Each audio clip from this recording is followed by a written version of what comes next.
And then the last make is the way that our budget is built, we're always looking at the monthly revenue over the monthly budget. So what I'm seeing right now through December, that our budget is about $50,000 down against the revenue that was projected by the county. I'm looking at that in terms of like, can I hold back some expenses? And we generally have a line item where we haven't fully allocated that. So I just wanted to touch on the numbers and answer if there's any questions around that. Typically when we come back in May, we have a better sense of how the year performed, even though we don't, for the budget meeting, even though we don't really close our books till the final revenue comes in August, which would be the June transient room tax revenue. We'll have a better picture then, but happy to answer any questions on sort of the state of our budget or our numbers. For today's purpose, really, we just wanted to talk about some of the key initiatives we're working on and answer any questions you might have on that. So for that revenue, putting money away in reserves during that growth period would be the first place. I mean, so you just stop putting money in reserves is going to be the easy place to, during this uncertain time when it. Yeah, I think we're actually in a really solid place for reserves. I wouldn't recommend putting more in reserves. So I'm just referring to, monthly expenses. As things change, you're not going to be, you don't have to, there's buffer there because that's what you were doing. It was growing so fast, it was a reserve allocation, and now. Yeah, I think the first thing we would do is if the budget continues, or the revenue continues to come in under budget, is we pull back on some of our expenses that we're not fully allocated on. And then secondly, we could look to the reserve fund, but we're not anywhere near that position yet. But Julia, hotel rates did go up during the inflationary period significantly, and yet today I'm hearing, and last week too, KBND, their ads for Sun River Resort. If you're local, you can stay there for $99 a night, and then I think they have something else that maybe a Valentine's special or something. I mean, significantly great to promote people locally staying in the resort. Yeah, Sun River does a great job of that, and I feel like they do that on an annual basis. Is really supporting the local population and having people come and have a staycation. That's not necessarily that the rates are so soft that they're doing these kind of $99. It's probably when their occupancy is soft and they can offer those rooms to the local population as a feel good. But the rates did go up, or the hotel rates did go up. They did go up and they'd come down a little bit. So I think if you look at them historically, it's not really as concerning as it is if you just look at them like over last year where they were maybe reaching kind of a peak. Commissioner, are you attending the board meetings? Yes, tomorrow. Yeah. Okay, there you go, And we'll be there in person, won't we, Nick? Yeah, We know. If you look at our occupancy reports, which are on our website, I'm happy to send them to you. It compares two things. One is the monthly occupancy by month, year over year, and you can go back a few years and kind of see how that looks more in a historical context. And then the next page of the report is the ADR, or the average daily rate, and you can see how the rates compared to kind of more of a historical look. And then that's with Smith Travel Research, and then you'll see the same report for the vacation rental market with a company called AirDNA that we contract with. The vacation rental market has seen really strong growth in the rates that they're charging, and those seem to be holding steady. So you have to look at kind of the two pictures, the hotel rate and occupancy and the vacation rate and the occupancy, which is both affecting the transient room tax revenue. But I would look at them in a more bigger context. I know, I just went to Las Vegas, and the rooms there were really expensive into the year. Yeah. Yes. Yeah. Overall rates are high. Ours was right next to an outdoor concert that went till 1 in the morning, so ours was kind of cheap. I found out why. I just found out why. You get what you pay for? Yeah. Okay, true. So I'd go to the next slide if everyone's ready for the initiatives report. Just a reminder of our 5 strategic goals that were set by the team and the board as we went into this fiscal year.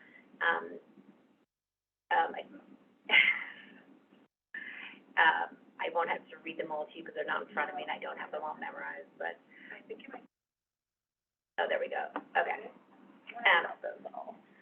So again. Or are you both able to move them? Is that what was happening? No, yeah. it's just connected there. So the first one, drive awareness and visitation to Central Oregon, obviously a key part of our mission, and Mackenzie will speak in more detail around the marketing that they're doing to attract visitation. Under the destination management goal, I'll speak to what we're doing with the Future Fund and how we're feeding into reinvesting dollars back into the region. prioritizing DEI in Central Oregon. You'll see, again, through our marketing campaign and some of our efforts to make more people feel welcome here.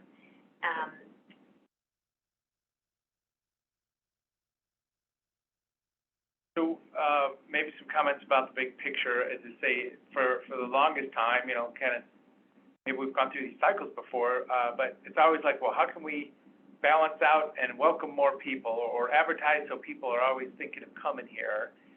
Now, during COVID, it was like, whoa, wait a minute, slow down a little bit. Yeah. So, yeah, I mean, this is the first time that's probably happened. Any thoughts about what we've seen in the last few years? Yeah, I mean, I think we're always working to disperse people through to non-peak seasons. Yep. So we're doing less, you know, summer marketing, more talking about the winter, the kind of off seasons of spring and fall, talking about the types of events and content that we can generate around those areas. We're also dispersing people around the region, you know, well, Bend is very busy, some other parts of the region may not be. You know, Sisters, as an example, is very busy on summer weekends because of events, but not so much in other seasons. So we're always working towards that and like really creating a year-round thriving economy for tourism, not just focusing on, you know, areas that are already really busy. Yeah. So should I just keep going without the presentation? Because I have it in front of me, but you don't. Oh, yeah, please. So again, just in terms of our strategic goals, kind of what you just mentioned, we're also driving economic growth with a new business development initiative, and that would be bringing in like meetings and events, again, sort of not in those peak times. And meetings is very important to our hotel partners, where, you know, those meetings might be filling the rooms midweek or mostly midweek, not weekends. So really rounding out that program as well. And then lastly, advocating for the value and importance of tourism in Central Oregon. I'll speak a little bit about our workforce development initiatives as well. Oh, great, yeah, perfect, thank you. So under that destination management goal, I wanted to talk a little bit about the Future Fund. I know we've had separate meetings around that with the commissioners. We're really excited to have launched that. So the application's open January 16th. We did have 2 informational webinars on January 10th and January 17th, and we were really excited to see the engagement around that. We had about 40 participants on each of those calls. Because the grant programs run till the end of February, I don't have a huge update on the types of projects or the number of projects that are coming forward. I will just say that we've had a lot of engagement and questions around it and excitement around it, so we're very excited to see what kind of projects come out of the fund. If you go to the next slide, I believe there's a timeline, just kind of the 3 pillars as we've discussed in terms of like what types of projects we're funding, which I know you're aware of, sustainability, you know, protecting our outdoor assets, accessibility, and cultural tourism. Here's just a timeline of the grants, and so again, the applications are open until the end of February. We have a committee to score the applications in March, and we'll be making announcements in April. So obviously, I will keep the county informed as we go through this process, and we have grant awards going out. The goal is to disperse the money before the end of fiscal, so in May we'd be dispersing those funds. And again, as a reminder, the total grant fund after expenses is $840,000. That's a combination from the Deschutes County budget and the Travel Oregon budget. So we're very excited to launch these applications, see what comes in, and launch some of these funding projects. Might leverage other dollars too, and you know, could have some capacity, and all of a sudden somebody else will invest too. Exactly, yeah. So we're asking all the applications to submit their budget, submit if they have other funding. We want to see projects that are realistically going to launch in like sort of a 12-month period, so we can start to see some of that. We asked projects if they didn't feel like they were going to be completed in 12 months to phase their projects. So we're funding things that are going to be finished and completed, and we can see those results. So we'll be excited to report back to the Board of County Commissioners on the Future Fund. Here's just some scenic shots of our natural areas that we want to protect and enhance. And then the next slide, I wanted to speak a little bit about the Group Business Initiative, which is a new initiative for Visit Central Oregon in the past year. It came out of the pandemic, and again, was in response to the hotel partners' needs to really fill their hotel space with business that's not leisure, which is really what's driving the county, had been driving the county revenue through the pandemic. So we right now have a business development manager or director, who's very experienced in the business, but she is working on a part-time basis. So it is a part-time resource going to this initiative, really collaborating with all of the, our hotel and resort partners in terms of what could be needed to support them in group initiatives. We're just coming up to the 1-year anniversary of this initiative. We've already seen $100,000 in contracted room nights, again, focusing on midweek and non-peak seasons, so helping drive that year-round tourism economy and really working with our hotel partners as a dedicated resource. We may want to see this effort, depending on how the budget goes, be increased to a full-time position to really support the hotels, and we're right now working on a stakeholder kind of survey and some meetings to kind of assess what is the most important to the hotels at this point. Next slide, please. I mentioned the survey, and really I'm having this contractor help me develop plans for future years, so we'll report back on that. Some of the areas where we're represented, you can see here, Professional Convention Management Association, the Meeting Planners International, which speaks directly to meeting planners that are qualified, talking about Central Oregon as a premier place to meet, and also the Women in Sports Conference, which would bring, sporting events here outside of our peak summer season. So those are just some examples of where we're being represented at trade shows and industry events. And also we've, Mackenzie will speak more to this, but we've really incorporated meetings and events into our marketing collateral, which we had not done in the past. So here's just some examples of not only promoting Visit Central Oregon for meetings, but all the great activities that can be built around meetings and that connection that people are looking for, especially now as we're coming out of COVID, for getting groups together and teams together and building cohesiveness. So here's just some examples of our collateral, and I think there's some on the next page too. Again, showing diversity of people, diversity of activities, to really represent our region and be welcoming. As you know, another new initiative we started, linked back to our strategic goals of economic growth, is the workforce development position, which is a new position of its kind. As far as I know, with the DMO world, we're one of the first, if not the first, to have this type of role. It's also a joint position with Visit Bend, which is the first joint collaborative position that we've shared.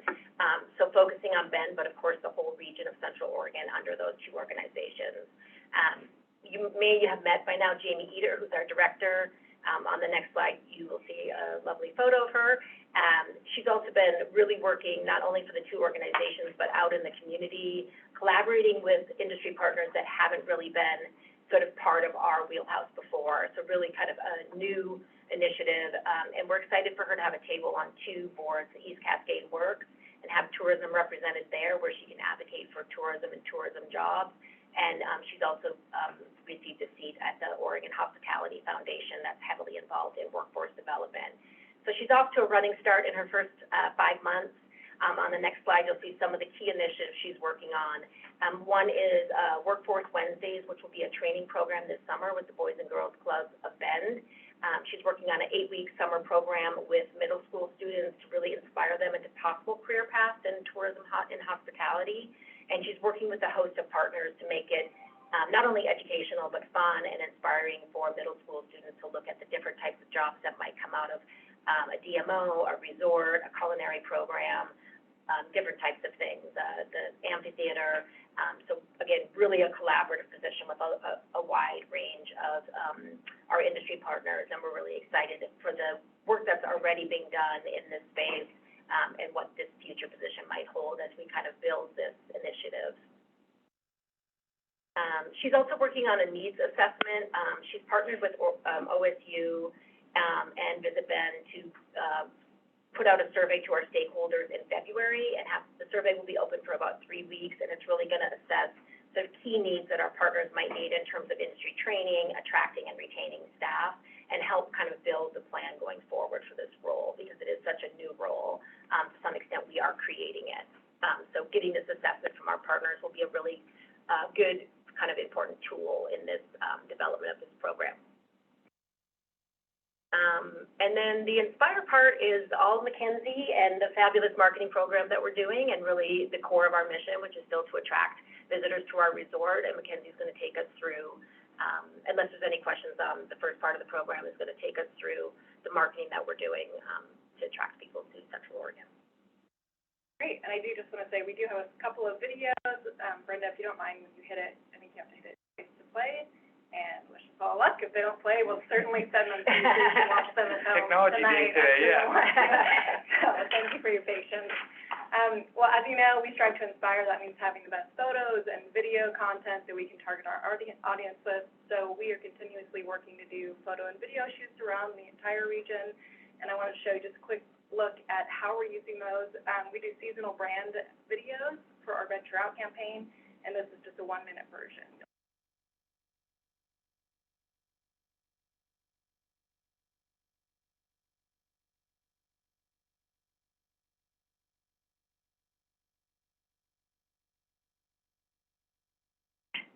We're gonna fast forward. Yeah, I think so too, but I think it's okay. So that was the double-click version, yep. Yeah. Really, we're just trying to That's fine, capture, yeah, good feel for it. you know, super inspiring scenes of outdoor activity, culinary, and sharing those with our audience. You'll see, strive to get around the entire region, and that's a tough job when you never know what the weather's going to do in Central. But we get out there, and we're currently working on some winter shoots right now to be using for fall 2020. And I think with the other videos, we might try and just skip them just to save time and afterward. Where are these available? What? Well, we put these on our website, so when you go to our website, the first thing you see is a watch video at the top to inspire people, and then we also have them on our YouTube, and we're using them heavily in our ad campaigns throughout the year. It could end up being a paid commercial on TV even, or Yep, anything. yeah.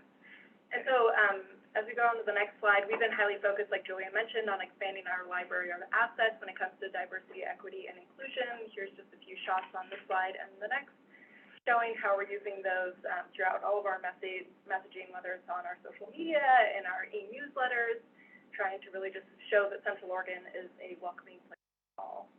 Next slide. Is there data collection somewhere along the way that kind of, indicated as, unbalanced with, like, the population of Oregon and the population of the nation now? And then will you do some kind of data collection that, or other things are changing the dynamic? So I think beyond just the day-to-day human experience, we really got this information from years ago.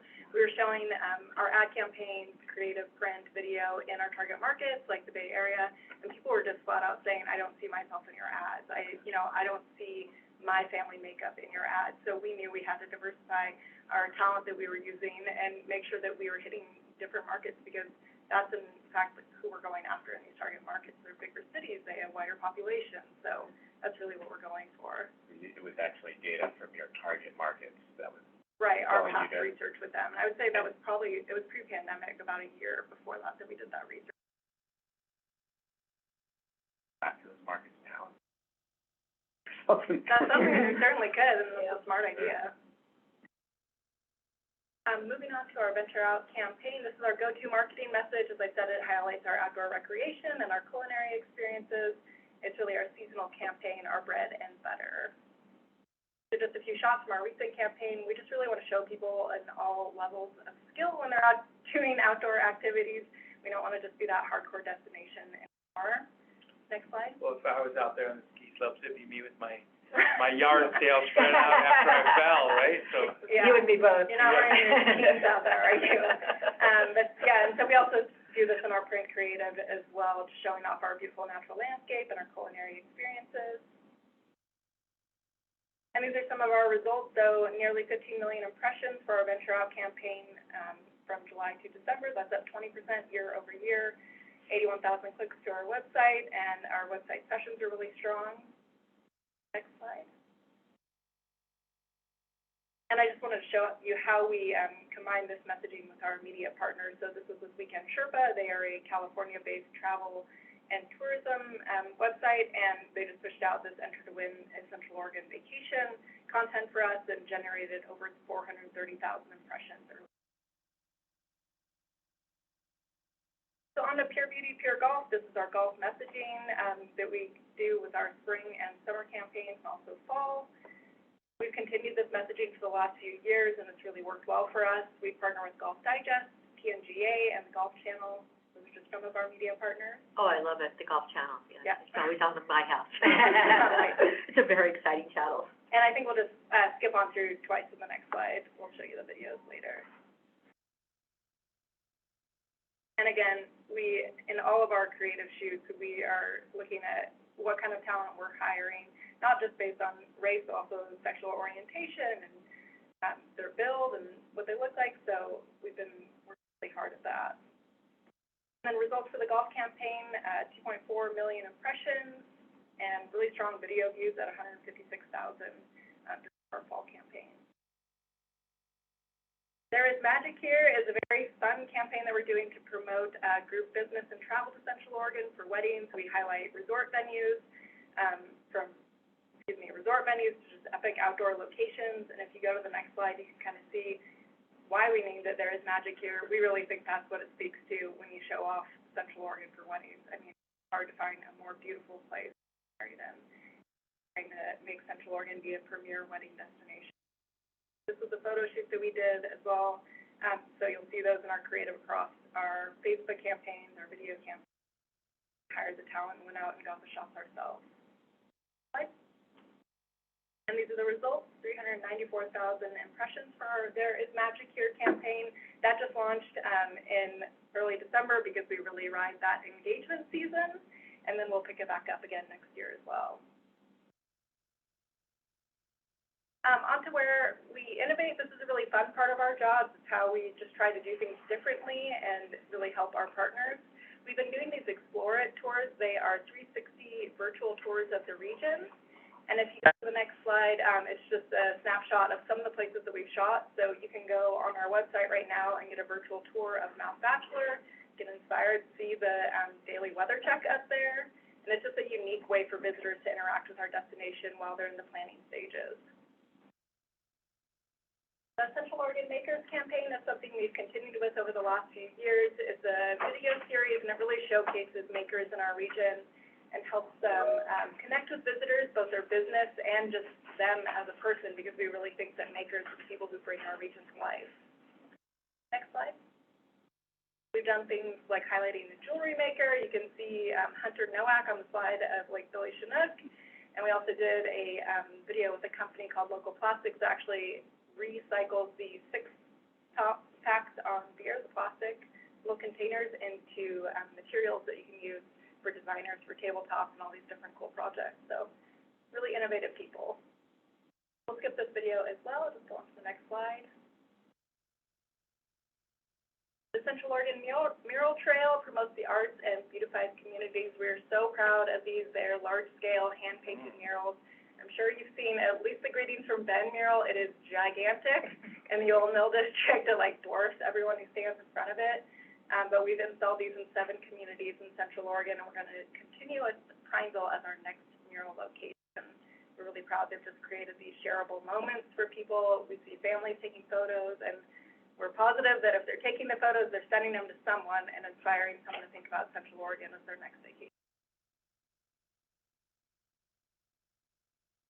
Onto something technical, Zartico is a destination operating system that we just got on board with. We're really excited about this. I actually just got to see the director's brief last week, and it dives into what are our most popular assets, where is the highest traffic going to seasonally, in what region, which county. We're going to be sharing this information with our partners, and it goes back as far as 2018, so it will give us a really unique historical look, but also just for planning purposes as we move forward. We're excited to use this as kind of like an insider's tip for our marketing as to where people are going, what they're liking the most. So we'll start to see that data being used in our marketing campaign. So it's all location-based. You know, when you're on your cell phone, if you're using certain apps, Zartico is basically pulling that data and using a sample size to give us that information. Busy tracking. Yeah. We're all providing the information. And then just onto our website, the layout for our website is very data-driven from our searcher intent research. That just means when you're looking in Google and searching Central Oregon fall activities, That's the type of research that we want the data from to know how people are going to be searching our website, and that's exactly what we did. So we took that research and laid out our navigation from the research, and it worked really well for us. Our organic reach is way up year over year, so we're really proud of that. And here are just some of our results from our website. So this mid-year report, we've had 367,000 sessions, 450,000 unique page views, and 35,000 outbound links. All of these KPIs are up over 25% year over year, so we're really pleased with that. And these are our print and digital guides. It's just another way, another arm past our website to reach the visitor where they are, whether they're picking the guide up in Central Oregon or picking it up in an airport that we distribute them at. It just gives them all of our information on what we think they should do in the region and really supports our partner business.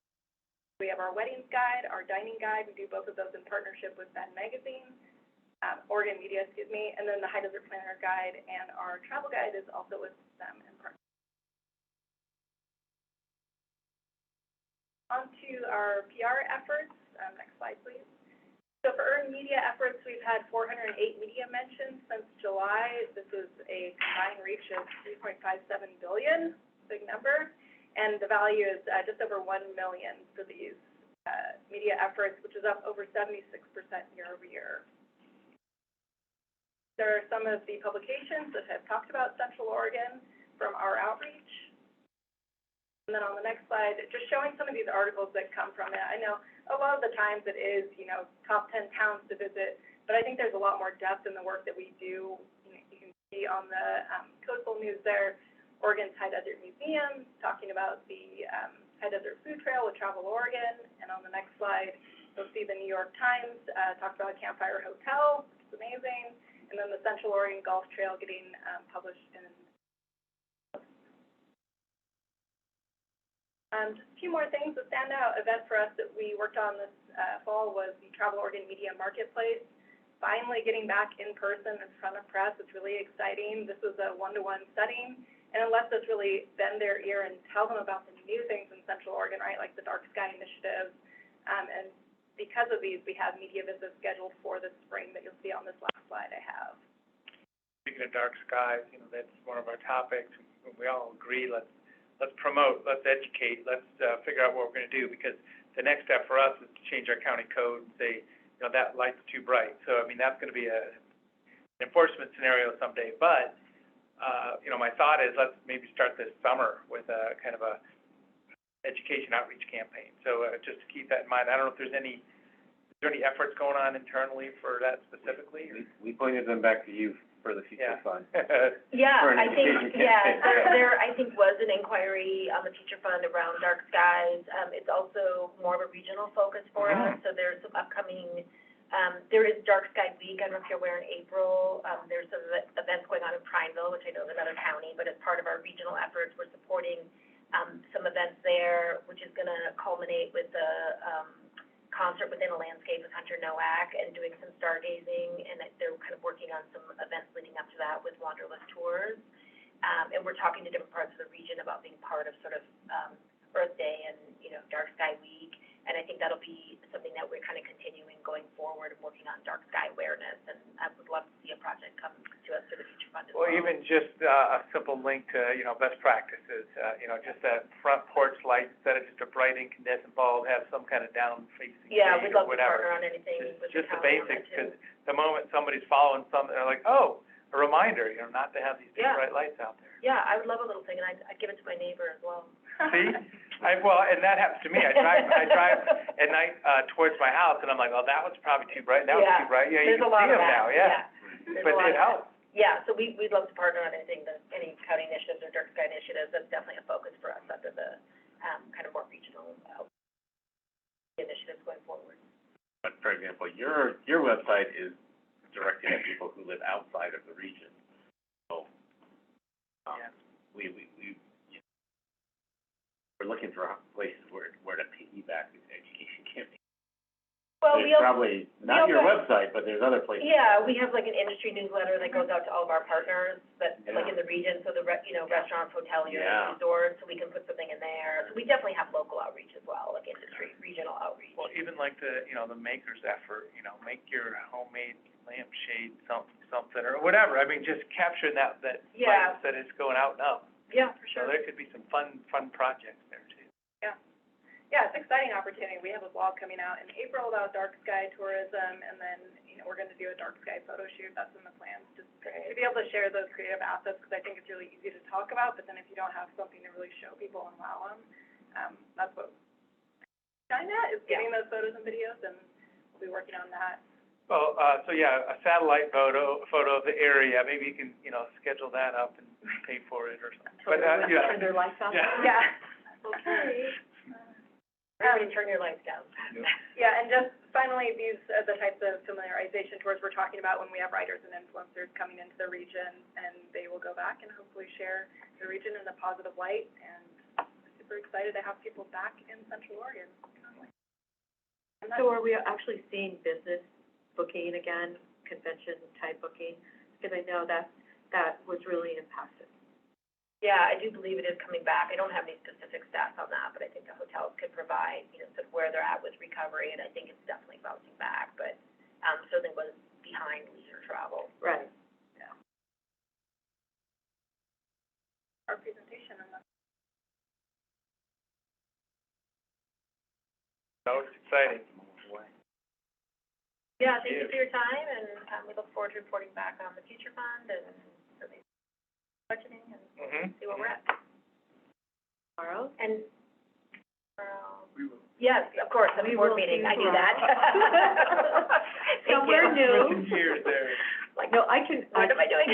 so today when I was driving to town, it was 10 below at one point, the coldest spot in the drive. But then I remembered I had dinner out when it was 32 degrees, you know, because during COVID. Yeah. And it's really, it was fine. Do you Yeah. remember eating out and like whatever we could do to help, you know, save our industry? Yeah, So- You exactly. mean next to a propane heater? Yes, but I was there. Yeah. It's all relative, right? It was cold. Okay, thank you so much. Thank you. Great to see you. See you tomorrow. Item number 2, campaign feasibility study, RFP. Ready? Yep. Thank you. Good afternoon, Commissioners. For the record, Jen Patterson, Strategic Initiatives Manager. Today we will be discussing the camping feasibility study RFP. As noted in the staff report, the RFP application period was open for about a month from November 16th to December 16th. And during that time, we received a total of 5 proposals from different consultants. These proposals were read and evaluated by a committee that included representatives from the tourism and recreation industry, as well as local government employees. The committee scored the proposals equally based off of 4 criteria. Big overview of the criteria was a demonstrated competence and experience of the individual or team, that their experience relevant to this particular project, the quality and extent of services they would be providing for the proposal, the cost, and then the timeline. The staff report has the 5 proposals listed in order of top score, along with the proposal cost and top line bullets from each of the proposals. I do want to note the county did receive several letters opposing a camping feasibility study adjacent or near the Forest Service Road 4604, which is at Phil's Shellhead. So those have been documented here in the county. In the staff report, I did also provide potential next steps for your consideration. So I'm available to answer any questions or go into as much detail as you would like about the proposals and or the process. How many letters did we get in opposition? Do you have that total? I don't have it, I can get it, the exact number to you is around 7. 7, okay. They're all very specifically for that one area. So, you know, this is kind of the abstract. We started out saying, well, we got to figure, well, I support finding some camping opportunity somewhere in the county. So that's, you know, we've been looking at it, and we had our community development folks look at, you know, what have we done over the years, manufactured home and trailer parks and RV spots, you know, there's just all these different things. Is there any thought of reading these applications about what is the path? What are we setting up here? So it's still kind of vague from my point of view. What have we learned in the process? So the RFP was focused on actually studying the feasibility of the specific lands that we listed in there. So looking at it from a zoning and a permitting process, looking at it from an environmental and easement process, And then once, most of the proposals, that were submitted would look at that first and then have a narrowed focus on some of the lands, bring it back to you to see, you know, we think these 3, these 4, these 5, depending on the proposal, have the most feasibility for moving forward. And then at that juncture, there is several of the proposals listed out of phase 2, where they would actually develop out an operational and financial plan. Some of them included an actual outline of what a campground would look like. One of them included, you know, we could map it out for a variety of different things, temp campground, RV campground, small RV, large RV, that sort of thing. Almost all of them are focused on the recreational aspect, which is what the RFP specifically requested, was a recreational camping feasibility study. So I think it depends on the proposal that if you decide to go with the proposal that you go with. And I think some of those details can be fleshed out in that contract process, but it really was doing an initial study of looking at the different lands and then narrowing it down to give a more detailed planning process. So I guess I'm just, trying to think a step or two into this. I mean, if we spend money on this, we have some people open up some books and look at the rules and regulations and the land use and all this stuff, we could still end up with a situation where it's like, well, it doesn't make sense to invest in it, it's not gonna be feasible, and we could end up without a campground in the end. Yes, that's correct. I don't think in this RFP wasn't to actually design a campground. Yeah. I'm just, so now we're talking about spending money, that's why I'm thinking this through. A big piece of the feasibility study RFP was, financial viability. Costs and the potential revenue associated with it. I don't think we won't learn very much until we choose a consultant and move forward with the analysis. Right? What we've learned so far is what people thought we wanted to hear to pick them to be our consultant for this project. Since we're kind of just jumping in at the high level, I'll also say, I think I knew this at the time, but when I saw the price tags associated with the proposals that came back, it really hammered it home for me that we weren't very clear about what we wanted when we put this RFP out, and so we got a lot of people trying to do a lot of stuff for a lot of sites, and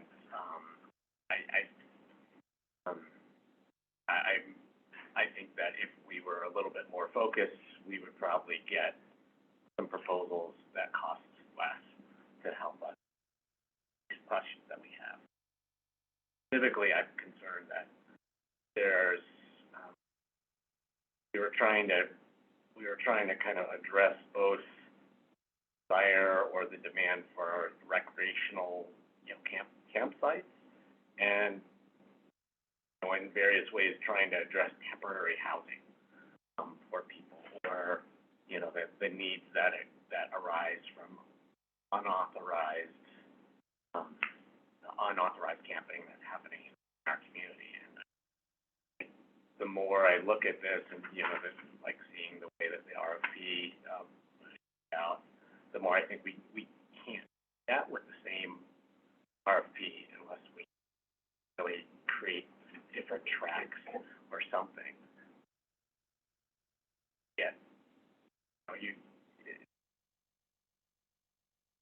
Are we doing that? How did China Hat Road end up on this list? Because, we're not gonna send people out there to recreational camp while there's all these people unauthorized camping out there. And, if we're really interested in creating some kind of temporary housing opportunities, then we shouldn't put that in a recreational camping RFP. And so I just want to express concerns at the high level of that. I don't think that we were focused in the ways that we needed to be with the RFP. So there's maybe ways that we can kind of patch that to get what we want, but I'm concerned, I haven't looked at the proposals that came back, but I'm concerned that they're really going to, that to get the information that we need, we might be a whole lot of extra stuff, comes back in analysis that is covered by some of these. So, I'm just focused on the fact that if we have rentable camp spots available, they could be available for anybody. So, I mean, you were talking about different populations and this and that. I mean, if somebody has $35 a night and it's $35 a spot, you stay there. So I don't know, I don't go down all those other paths. The state land use system has kind of shut down the dreaming opportunity because of land use, and It well, hasn't. let's look at the big picture. It hasn't. I mean, So for we 50 years, we haven't added anything, but we don't need to go there. we do need to go there. We absolutely need to go there. Like, we got a memo from staff that laid out, where, Oh, sure. what zones campgrounds are are not allowable use, what zones RV parks are allowable use, and we found out that, they're actually allowed in a lot of places. The challenge, specifically for mobile home parks, the challenge is that you need to do a whole lot of stuff to make sure that you're not having substantial environmental impacts, like putting in inadequate septic systems or a mobile home park in a rural area. So it's not that they're not allowed. It's the issue is that costs build a mobile home park and do it in a way that actually doesn't have a lot of impacts on the surrounding environment and neighbors, has not incentivized anyone to pull the trigger on it.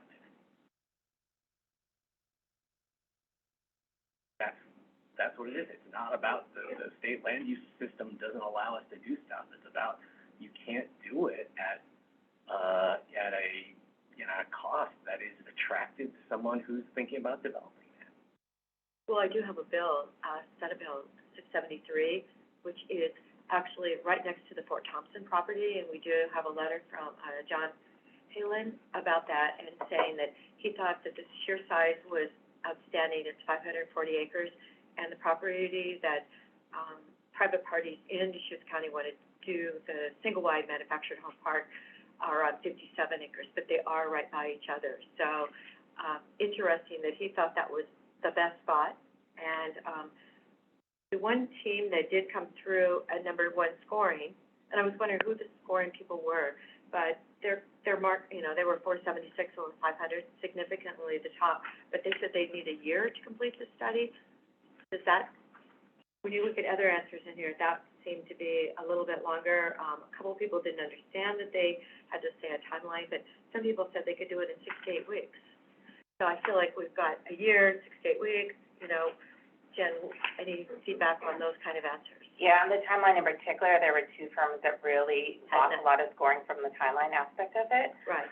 That kind of skewed some of their scores. That was definitely one of the longer timelines, but it was the most thorough timeline that we received. There was actually a whole graphic on it where the 6 to 8 week, was literally a comment saying I would come out in June and it would take me 6 to 8 weeks without lining it out. So I would say that top one was Eco Northwest, and they're the ones who put in a very detailed timeline and segmented by month of what was happening. So it was the longest, by far, but there was only 3 very clear-cut timelines and 2 without.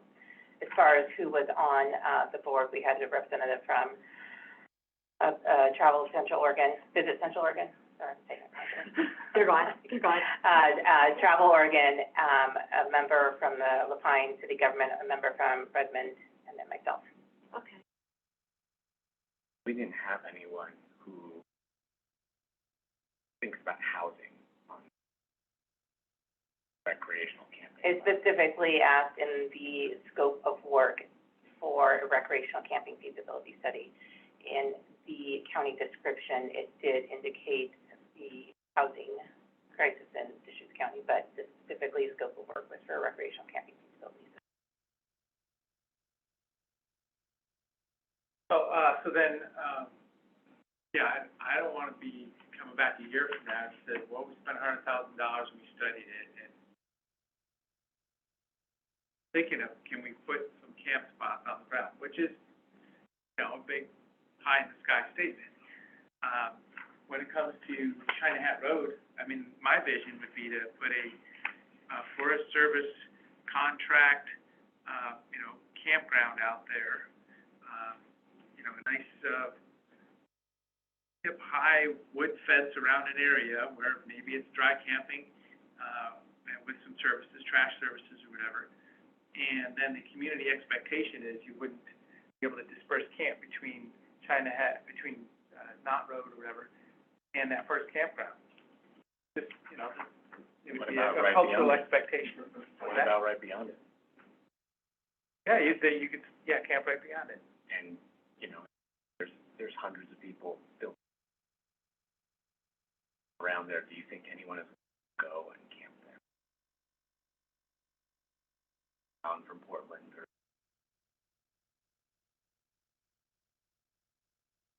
It's pretty rough out there. Trying to mix recreational camping with authorized homeless camping that exists in our community because people have no place else to go. Well, but, I mean, so it's just dispersed camping on public lands that may be more than 2 weeks. I mean, yeah. There's, please don't settle in for the long run. There's a campground here. Forest Service, public safety people can make a presence. We're trying to make the situation a little better instead of trying to make it worse, and having some camp spots, used seasonally. Maybe it's only open in the summertime. Somebody would pull their rig in there. I've had notification from somebody said, yeah, I had to stay down in Chemult because I didn't have anywhere to pull my rig in, come to Oregon to see a friend. That's right. We need, you know, the whole idea behind this is that we need organized, established campgrounds. We need more of that. Put that place where there's tons of first camping happening. You know, anyone who pulls in and like, you know, made their reservation, gets to the campground, sets up there, and then looks, you know, 100 yards away and sees somebody else in the woods who's, you know, not paying anything, they're going to be pretty upset about that. They're going to say, next time I come here, I'm just going to go out in the woods there too. So like, that's setting up a campground that is not going to be successful. Well, we already had people with really expensive campers parking. But you're telling me the answer before we even get started here. I don't understand. I mean, we're trying to study it and say, oh, what makes sense? So you're already saying, oh, what makes sense, won't make sense, won't make sense. What I'm saying is that for us to get useful information out of this analysis and to control our costs, I believe, you know, I haven't studied the proposals in detail. For us to get useful information and to control our costs, we should narrow the scope of this to a couple of sites. And I may support that too. Drew, I'm sorry, I was just out there. Finish your comment? No, I'm done now. What did you have? Well, personally, I thought that, we were gonna do these campgrounds, and then the homeless will come in and move there, and, you know, is that gonna be another job that we're setting up for the county that's gonna have to enforce it? And yes, because it is the county's campground, we would have to enforce it. But, I thought maybe if we could meet with, item number 1 that Jen suggested, to, conduct interviews, maybe with a couple of the consultants, just to get some feedback, and then we'd know, okay, do we need to come back? Because several emails did say, we didn't do this right. I did read that. So, they thought we had to be more careful. The one clearly was the top vote getter, and they said a year. We just gave them 3 sites. Do they still expect it would take a year if we're clear with our message? And would the budget be different? Narrow the scope. Sounds like we need to do a bit more work ourselves. Which is, yeah, so I'd like to do that too. Let's learn more. So, I mean, obviously, we're not landing anything today, but let's, so being prioritized, we want to talk to one or more of these folks? I think case out? How many? Well, who followed the rules? 3 companies followed the rules? The top 2? Are you saying the ones who missed the timeline? Or- Well, right, no timeline was presented, well, that was 300,000, I don't want to spend 300,000. So I would say the first one is 128,000, and perhaps if we say, hey, we're really only gonna do these 3 sites, could we work that price down? And, you know, definitely give them a little more direction. Crane, it didn't sound like Crane was really up there, but they were 65,000. They did score 342. The top of 3 of them? Yeah, 2 or 3. Start with 3 of them and see if it comes together. Okay, so I have Eco, Northwest, Crane. Sustainable community. Okay. And I do have the proposals Not here, each, so I can leave them each a copy for you, so you Yeah, can that'd be review them. great. Not the So we could look at that. $300,000 one. When I first read this, I was like, Then you just said top 3. No, I- They're among the top, they're number 2. So just 1 and 3? yeah, the one that's 300,000. 1, 2, and 3. I did note for the 1, 2, one and that, 4, I'm sorry. for the one at 300,000, just for your consideration, they did the entire scope of the RFP, where some of the other ones started with a bigger scope and then narrowed it down. So There may be a lot to learn from talking to them too, then. just for your information on the background. Yeah, I mean, we could give them the chance to say, all right, so if we did this in 2 phases and you listed out a bunch of sites, what do you think it would cost? That would make me lean towards doing 1, 2, and 3. And yeah, that's fine, 'cause yeah, it'd be interesting to learn what they're thinking to come up with that. I'm sure we can learn something from all of Here them. we go. Okay, so for next steps, I'm gonna reach out and we're gonna set up interviews for the top 3 consultants. And if you could give us all the forms that they filled out so that we can see what they were. I have all of their proposals here, all 5, so I'll leave those with you, so, Right. and you can read through. Excellent, that'd be great. And I'd be available via Zoom or something, you know, so we can, we don't all have to try to get together. And ask all of them to kind of think about, like, whether they're bottlenecking it down or whether we're bottlenecking it down, like how you could deliver a more targeted and efficient process and how that would affect the price. So be prepared to talk about a more focused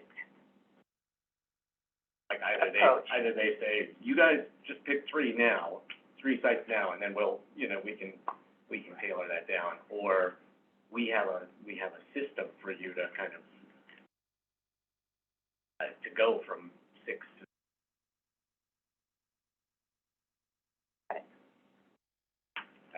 I'm not necessarily saying that we are the ones who decide or they're the ones who decide, but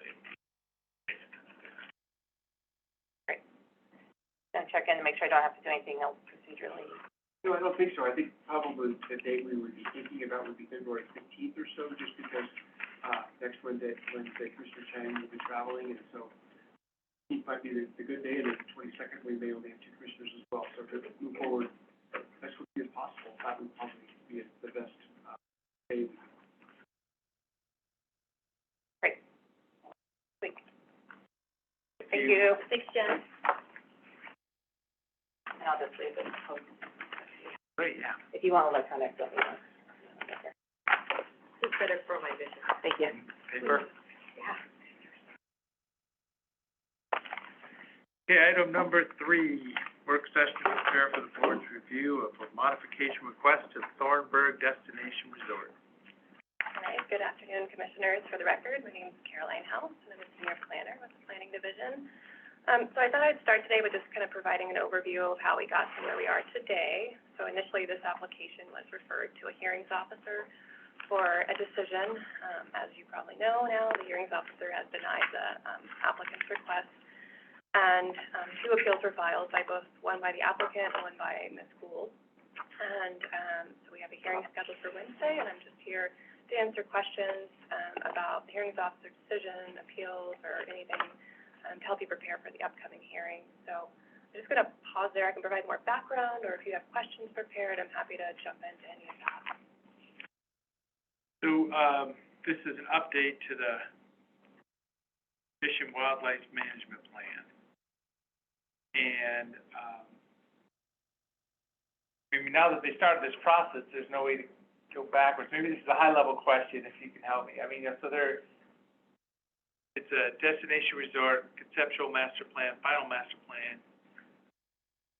Fish and Wildlife master plan, and now they want to update it. And, yeah, so what does the denial mean? I mean, this is kind of big picture question. Yeah, that's a great question. I would say both the applicant and probably the appellant Gould and other parties will argue, or take different positions on what the impact of this particular So that denial could is. be debated too. Exactly. So Oh, I okay. don't See, think we there have you an go. answer to that Yep. question. I think that will be something, that will be probably part of what your decision includes and litigated on after. Okay, so that could be part of it. Yeah. Well, I mean, this sort of ties to that question, but, if this application for a modification does not move forward, doesn't mean that, that there's a lot of debate whether the prior Fish and Wildlife master plan is actually approved, from 2008, is actually approved and can move forward or not. But if this modification application doesn't move forward, doesn't mean that whatever approvals have been given to a plan are taken back, right? Yes, that's correct, yeah. So they could continue to act under the current 2008 plan, assuming they can meet all of the ongoing monitoring reporting requirements and all the other ongoing conditions of that plan.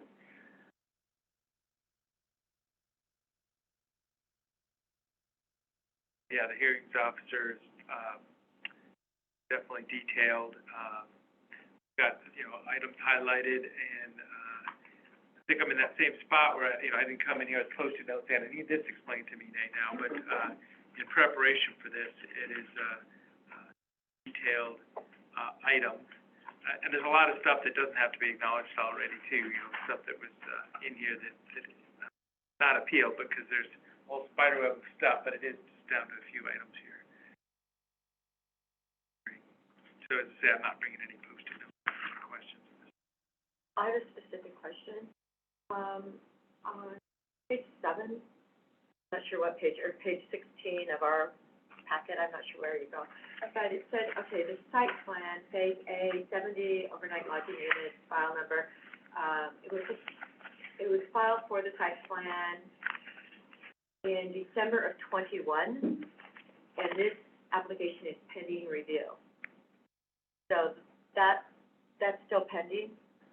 So, I can provide a executive summary of all of the land use approvals for the resort. I'm sure the applicant and potentially other parties will provide this as well. But what has happened is a lot of the local approval processes have been completed, but then there have been appeals to the Land Use Board of Appeals, the Court of Appeals, and the Oregon Supreme Court. So I don't remember offhand on that particular file.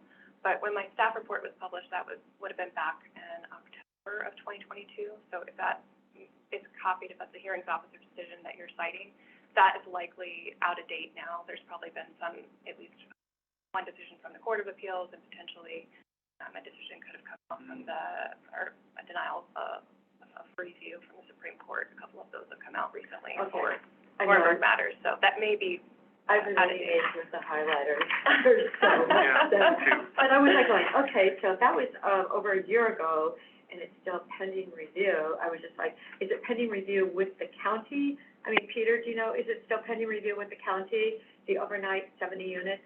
Or has it gone on from the county, and it's in history somewhere, right? I can answer that too. So that's done locally. So that's all of the, file numbers that start with 247, all of those have made it through the county's review process and been approved. This is the first denial that I think we've had in a number. Because it has a 247 number. Yeah, that's our local number. So that means they came in through the planning division and initiated the local review. It's gone all the way either for a hearings officer process where the board chose not to hear subsequent appeals, but now the next hearings body is LUBA, Court of Appeals, or again, the Oregon Supreme.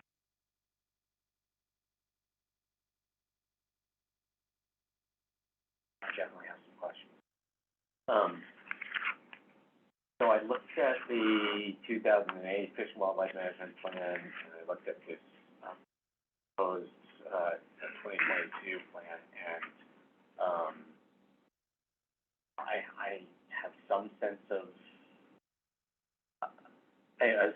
some sense of, you know, substantively what's different, but kind of in terms of format and content, and just kind of like components. Driving me, like, are there differences in what they did?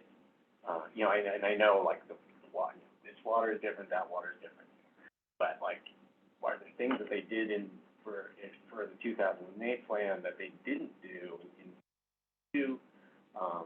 And I'm particularly concerned, you know, the hearings officer basically said, this is not verifiable. Like, we don't have the pieces to be firm that mitigation has been. And I couldn't, like, just, you know, reading that, but then also looking at the two plans, I couldn't tell where, you know, where that stuff had been in 2008 that we do, or whether it was in there in 2008 and other, you know, for other reasons, the hearings officer is saying, like, we can't verify that mitigation requirements will be met, or. Yeah, I'm gonna try to step back real quick and break down the plans at a very high level, and I'm sure the applicant and other parties will provide more information, but the 2008 mitigation plan basically has two sources of mitigation: Big Falls Ranch water rights, which are the deep creek mitigation, and then there are separate water rights with the Central Oregon Irrigation District. Both of those were committed to be permanently transferred in stream as the resort's built out. So that's the 2008 plan. There's also a separate Deschutes Creek mitigation requirement, which the resort's not proposing to change in the plans, so I'm not really going to talk to that too much. The 2022 plan has a number of different sources, and the compliance step is not as clear, and the applicant hasn't clearly stated that those water rights will be permanently transferred in stream from what I've reviewed and what I believe the hearings officer's decision states. I'm sure the applicant can clarify this as well on how they want to demonstrate completion of their mitigation obligations under the 2022 plan.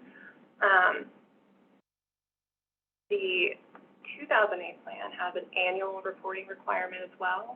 I don't believe the 2022 plan has any annual reporting requirement built into it. It's just a matter of when those water rights are transferred into possession of the resort if the satisfaction of that mitigation requirement isn't being met.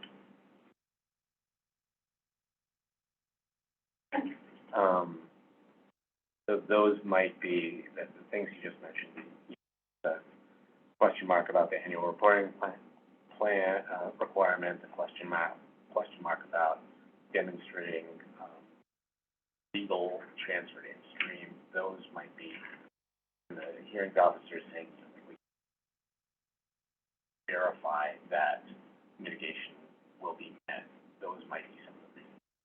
Yeah, and I would really, I would expect the applicant to be providing a lot more detail on this, since this was one of the key issues of the denial. So I expect on Wednesday they'll be briefing you on this very issue and on how they are going to meet the requirements for monitoring.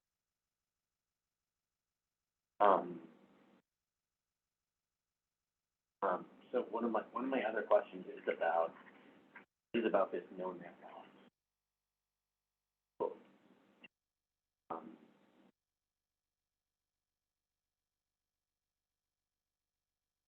Issue is being deliberated or evaluated here. Kind of text or history. And we put that in our code. Did we have any vision or plan or process in mind us to be able to evaluate that? Whether a given proposal results in no net loss or not. This is I have a background in water resources and fisheries and stuff like that. This is super complicated, to evaluate, to whether, there's all sorts of like complex surface and groundwater interaction, and all sorts of, fisheries, biology and other things that would need to go into, being able to evaluate whether this is, like a certain mitigation, result in no net loss or not. And so I wanna know if we had a plan, like how do we know, like who at the county, can evaluate this, and how, like what's the process, because it's the reason when you all came, ask us whether we wanted to hear this appeal or not, the reason I said I did not want to hear this appeal, I don't think any of us have the appropriate expertise. Question,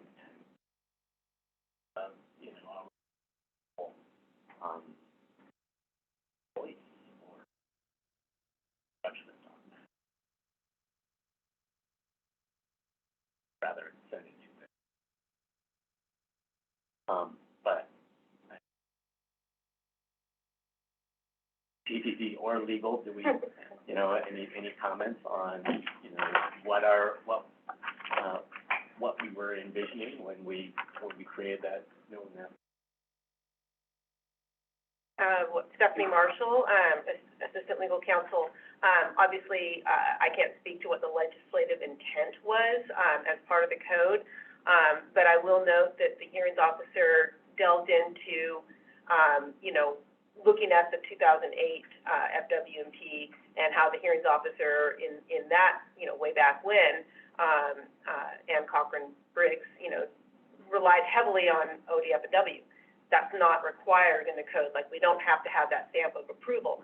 And I can also speak generally as a former hearings officer, just like with soils, like what's the classification of soils?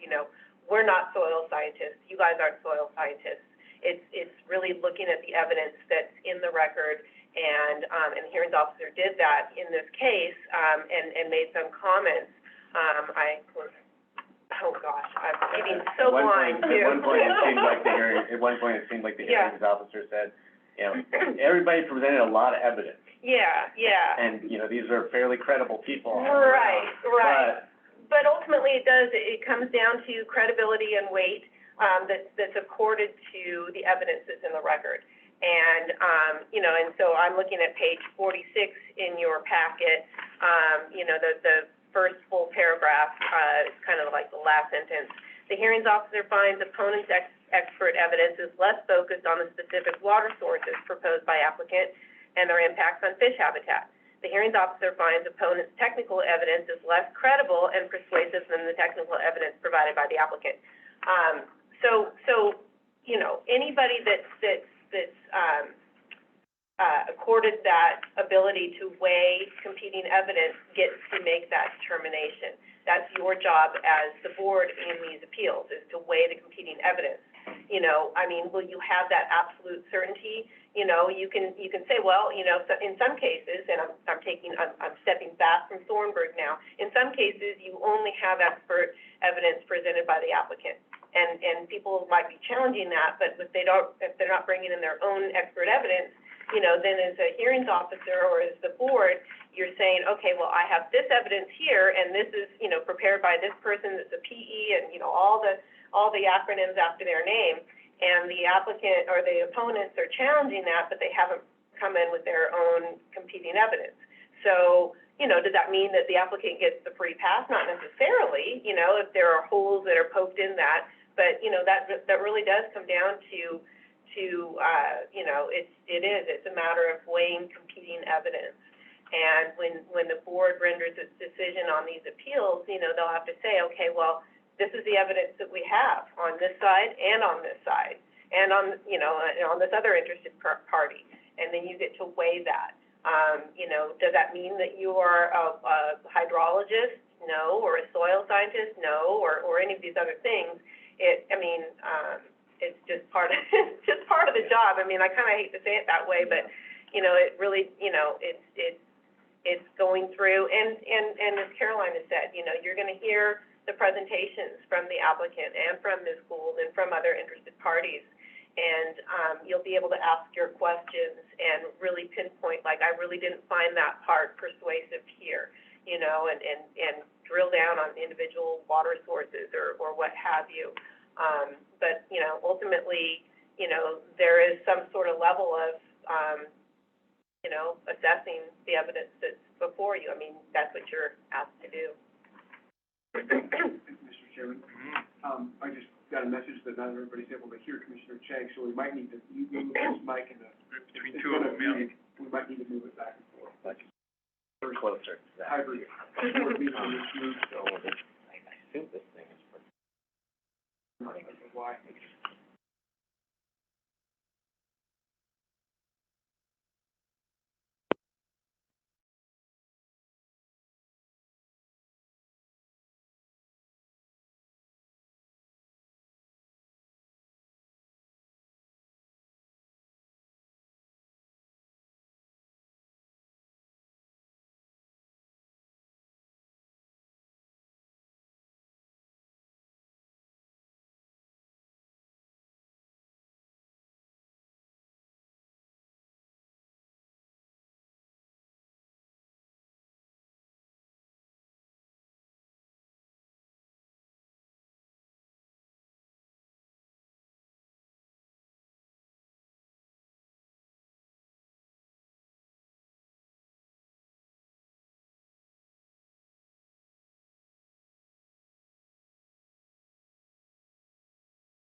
All right. Not reported. Oh, So there's that technology.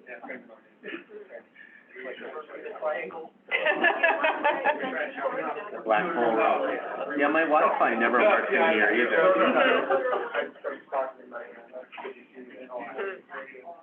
Very good.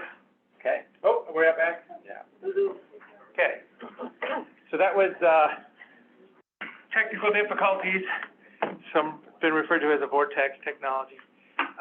And we'll speak a little louder, so please proceed.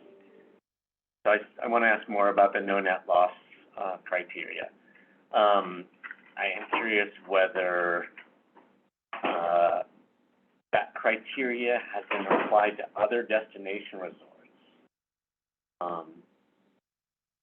Other destination resort applications over time, that'd be the first part of the question.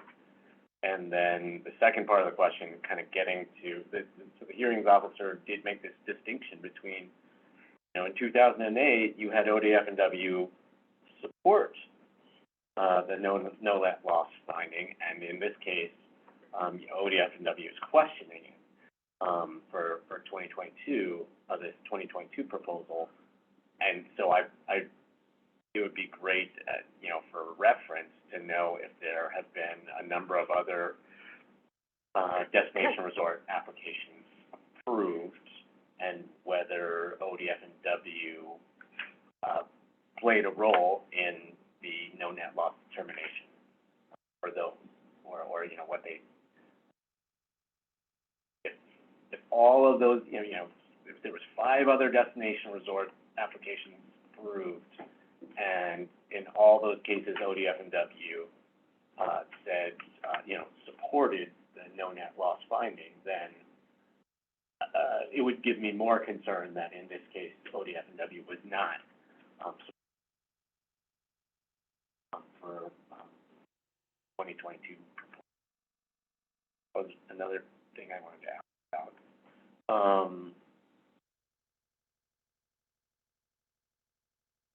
Also was trying to, I sort of struggling with the discussion of the golf course, because it was an optional golf course in the first place. So, if you're saying you're like, oh, we're gonna, we just won't do that golf course, and we're gonna reduce our water demand in a corresponding way. I mean, on the one hand, you could say like, oh, if they're doing one less golf course, that means that much less water. But if it was optional in the first place, I mean, how do we know that Thornburg was actually going to do that golf course? And so is it really a gain or a benefit if they don't do it? Maybe they weren't even doing it in the first place. No, it's just something like an option. So is it something that, is it like a significant, sacrifice or give on behalf of Habitat, or was it something that was just kind of, they were covering their bases in the first place on anything they might want to do, and it's not really, and it wasn't really they weren't really serious about doing it anyway. And that does affect, whether I feel like, oh, is this a real benefit for water, for water resources and for Habitat, or is it, they weren't going to do it anyway, so they're, playing up that they're emphasizing that they're giving this up isn't really,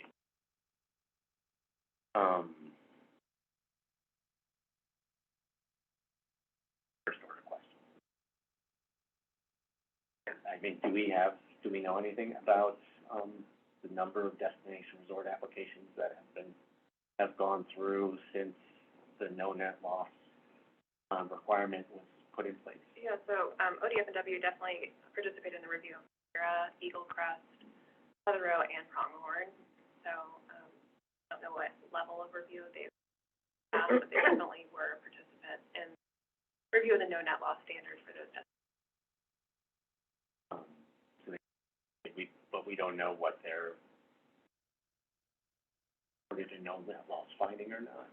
I would assume it was a support, but I would need to research this, and I can definitely follow up in a memo on this unless someone else, I know you handled one of those, so. Willie and I are doing research as you're calling. All right, yeah, I can wait till Wednesday. Yeah, and so I just sent over Caroline, the 2 file numbers for 2 of the destination resorts where we looked up and confirmed ODF and W did improve the mitigation and confirmed the no net loss. I'm certain things with the others, but we just haven't found them. It'd be great to know that by.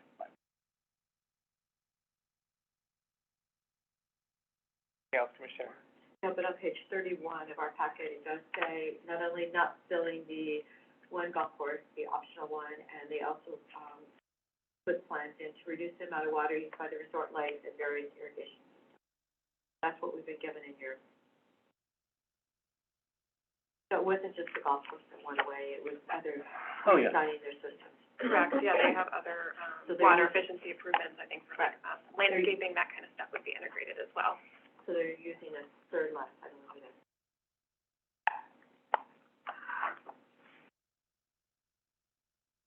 Okay.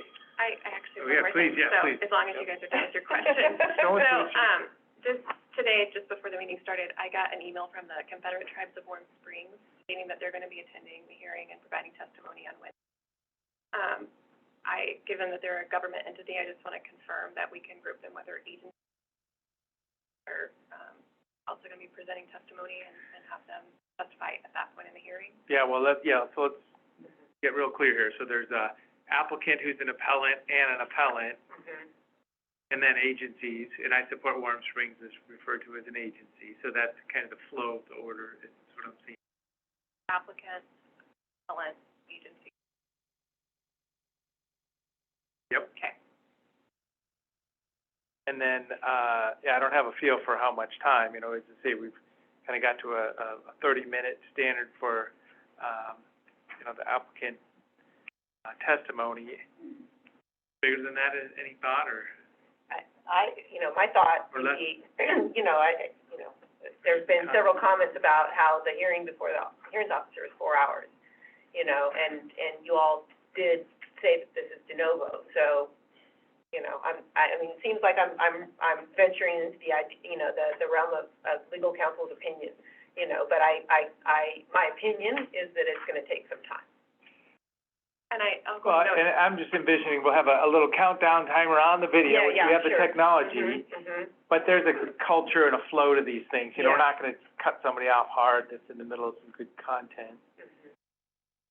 How much time did we allocate in our Wednesday agenda? An hour and a half.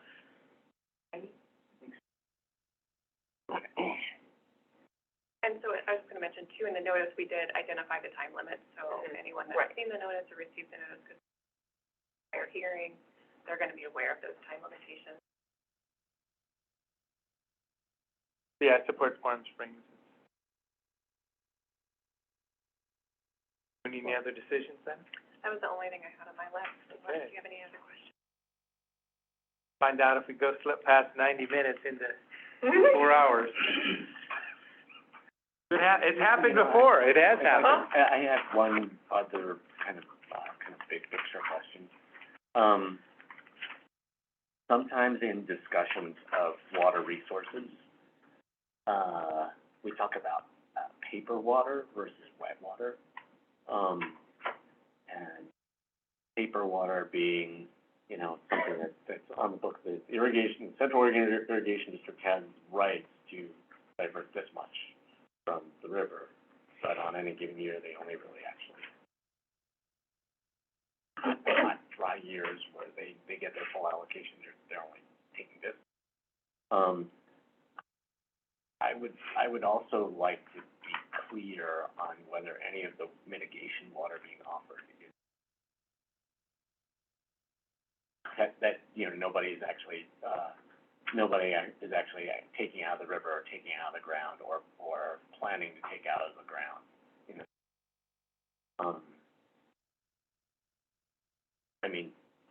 Legally, it's still, it is still water that is, legally recognized, but,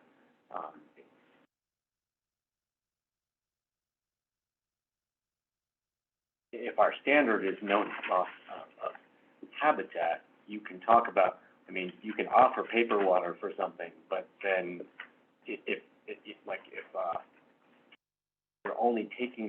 you're only giving paper water to the river, then that actually is not going to result in any any improvement in habitat or maintenance of habitat. So to the extent that we can parse that out,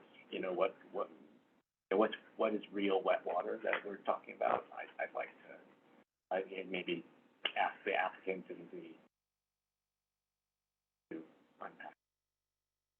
Yeah, I would certainly do, the applicant and appellants would probably want to respond to Yeah, that. yeah. Because that's certainly something that's been, touched on but never Yeah. settled, I think, through the Yeah. courts, that very issue.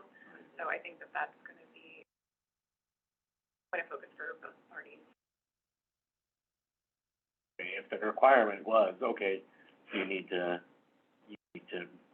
offset this water with that water, then using paper water is one thing. The requirement is you need to demonstrate you're not going to impact habitat, then paper water.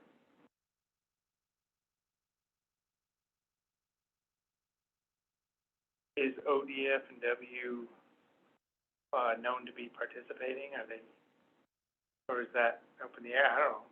I haven't spoken with them, so I don't know for sure, but I would assume, Can we ask them to confirm they're gonna be there? Is that appropriate in a matter like this? yes, certainly I can give them a call and see if I Well, please can do. get them. Yeah. I mean, whoever could be there, yeah, so we can ask questions. Yeah, and I've done that in the past. I've reached out to both, ODF&W and the Oregon Water Resources Department as well to see if they were gonna. I'll just note the Oregon Water Resources Department has not participated in the review of this current application.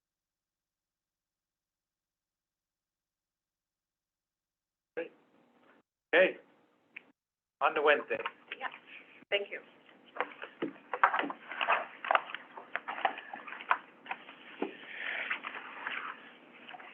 Item number 4, update from the City of Bend on multiple unit property tax exemption program. Okay, trust me. Hi, everyone. For the record, my name is Allison Platt. I work for the City of Bend.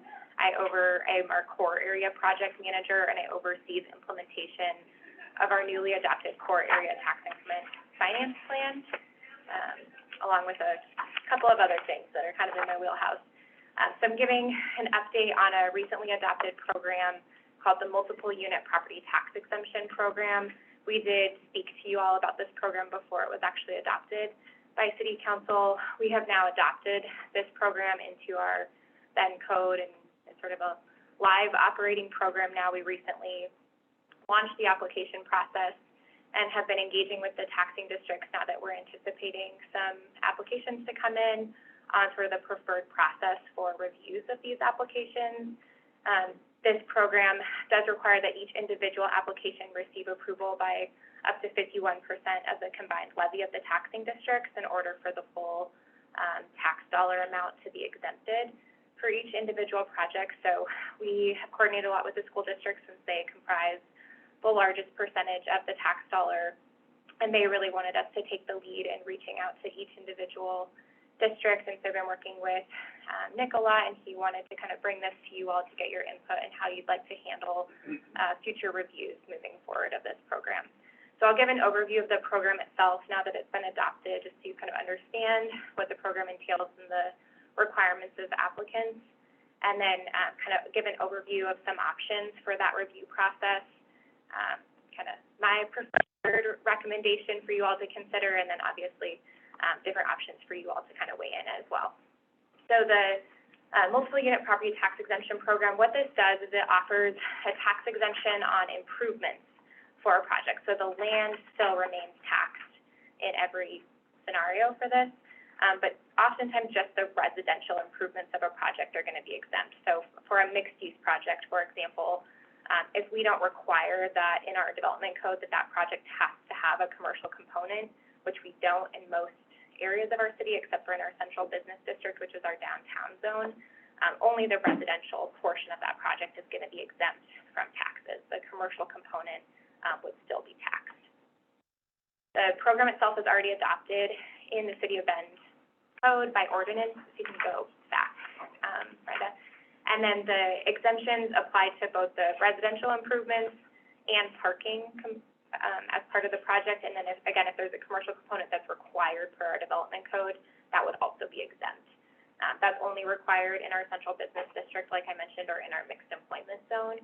And then each individual project must be approved by 51% of the combined levy of the taxing districts. And that really is the City of Bend who has already approved this, as well as the school district, or every other taxing district, including the city minus the school district. So those are kind of the two options. Then you can go to the next slide. The areas that are eligible for this exemption are shown on the map in color. And you'll notice that we really did limit this program primarily to the core tax increment finance area. And that was really to limit impacts to overlapping taxing districts, since we have already diverted revenues from taxing districts for that area of town already for up till 2051, when that district will expire. And so we wanted to kind of limit the impact of additional tax impact to the overlapping taxing districts. There are some zones that are eligible for this program that aren't in the TIP area. That it does include the central business district or downtown zone, as well as some high-density residential, which you'll kind of see in the light brown color, that's adjacent to our core TIF area. It's primarily along 4th Street, Studio Avenue, and I think like Lafayette or Irving to the south of Greenwood. And then we've also made this program eligible to projects that are taking advantage of a new code allowance that was created by HB 3450, which allows up to 40 acres of commercially zoned land to be developed as standalone residential, so essentially multifamily development. And the next slide shows a map of projects that are eligible for that urban dwelling site code allowance, but it is capped at 40 acres. So the map shows much more than 40 acres across the city, but this just kind of gives you a sense of where those projects could take place. But again, that is capped to a 40-acre cumulative amount that we allow through that code allowance. Next slide. Is this, where our building is this in that zone? You are in the core TIF area. Okay. Yes. And so is Wall Street Storage across the street. Oh, okay, all right. So in order for projects to be eligible for the MUSI program, they need to be providing 3 or more residential units on the tax lot that's seeking the exemption. They are not allowed to provide a hotel, motel, or short-term vacation rental during the period of the exemption. So the short-term vacation rental would be prohibited for the 10-year length of the exemption. They have to do a multi-story requirement. So on lots that are smaller, under 10,000 square feet, we require at least 2 stories of the building. And then for lots that are greater in size, over 10,000 square feet, we require a 3-story minimum requirement. We require applicants to provide justification for the elimination of any existing businesses or residences that their project will displace, and what efforts they're taking to mitigate that displacement. They have to meet they have to provide 3 public benefits as part of their project, and I'll cover that on the next slide. And then we also require them to submit a project pro forma that demonstrates that their project would not be financially feasible but for this tax exemption. And we have hired 2 independent third-party financial consultants to complete those reviews for us and provide summaries as part of the review process for City Council to consider as part of those applications. Slide. So this demonstrates the public benefit requirements that need to be met in order to be eligible for this exemption. At least one of those public benefits needs to come from our priority public benefit list. So those are the public benefits listed on the left-hand side of the screen, and that's either providing 10% of the units as affordable housing. So that's typically available to those making under 60% area median income for rent units.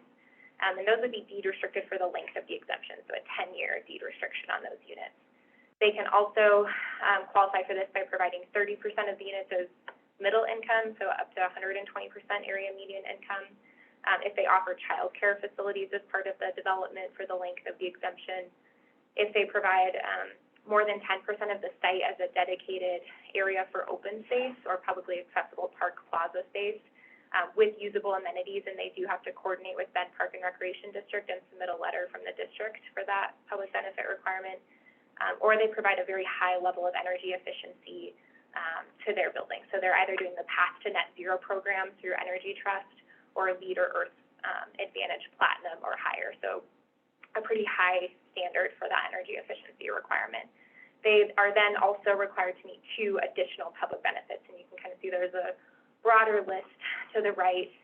They can't use the lower level of energy efficiency requirements to qualify. If they've used it for the priority, they can't also use that for the additional public benefit. They have to incorporate a distinct public benefit. So you can kind of get a sense of some of the things that we were trying to encourage with this program on the slide on the table to the right. Next slide. So we are recommending that after back up a second. So every time an application is submitted, we have 180 days to review that application and issue a decision to those applicants. Otherwise, the exemption is automatically approved. So unless, we have to kind of complete that review within 180 days and have a decision by both the taxing district and city council statutorily within that period. And so we've mapped out sort of a process and a recommendation for our reviews as well as taxing district reviews, and we are recommending that every time staff deems an application complete, we would notify taxing district staff of all the overlapping taxing districts that we've received this application. We wanted to let you know that it's in review. Then city staff would prepare a staff report and recommendation for that application and also complete that independent financial consultant review and send that out to the taxing districts for their review. There'd be a 45-day review period where taxing districts could submit comments on that application. From there, we would work to schedule the city council review so that they can review a resolution, as well as any taxing district reviews if you all wanted to receive presentations for those. And then we would make a, ultimate decision on that application would be made. The project would move forward under construction, and then typically the exemption doesn't really go into place for another 2 years because that project needs to be built and then reassessed by the county assessor before that exemption actually goes into effect, and then it is in place for the 10-year period. Some of those public benefit requirements do have annual reporting requirements or certain triggers for reporting requirements that city staff will be monitoring over the length of the exemption. Next slide. So kind of wanted to get some feedback from you all on your preferred process in talking to the school district and some of the other overlapping taxing districts. They don't have as much concern about projects that are approved within the core TIF area since it has no financial impact to their agency, but are concerned or would like to be more involved in reviews of projects outside the TIF area. So that's really the case of the school district. We have heard from the park district that they would like to be more involved and receive presentations on all applications, or at least the first several applications, and especially applications taking advantage of that open space public benefit. And then most of the other taxing districts, so COCC, the library district, have no interest in bringing these to their boards. They'd like to kind of keep that review at the staff level through that 45-day comment period. What we would sort of recommend or proposing is that you all consider kind of giving kind of signal to the school district that you might be supportive of approving projects sort of by right within the core TIF area, because those don't have a financial impact to you. But we can also bring those, bring the first several of those for your review and have the applicant present to you.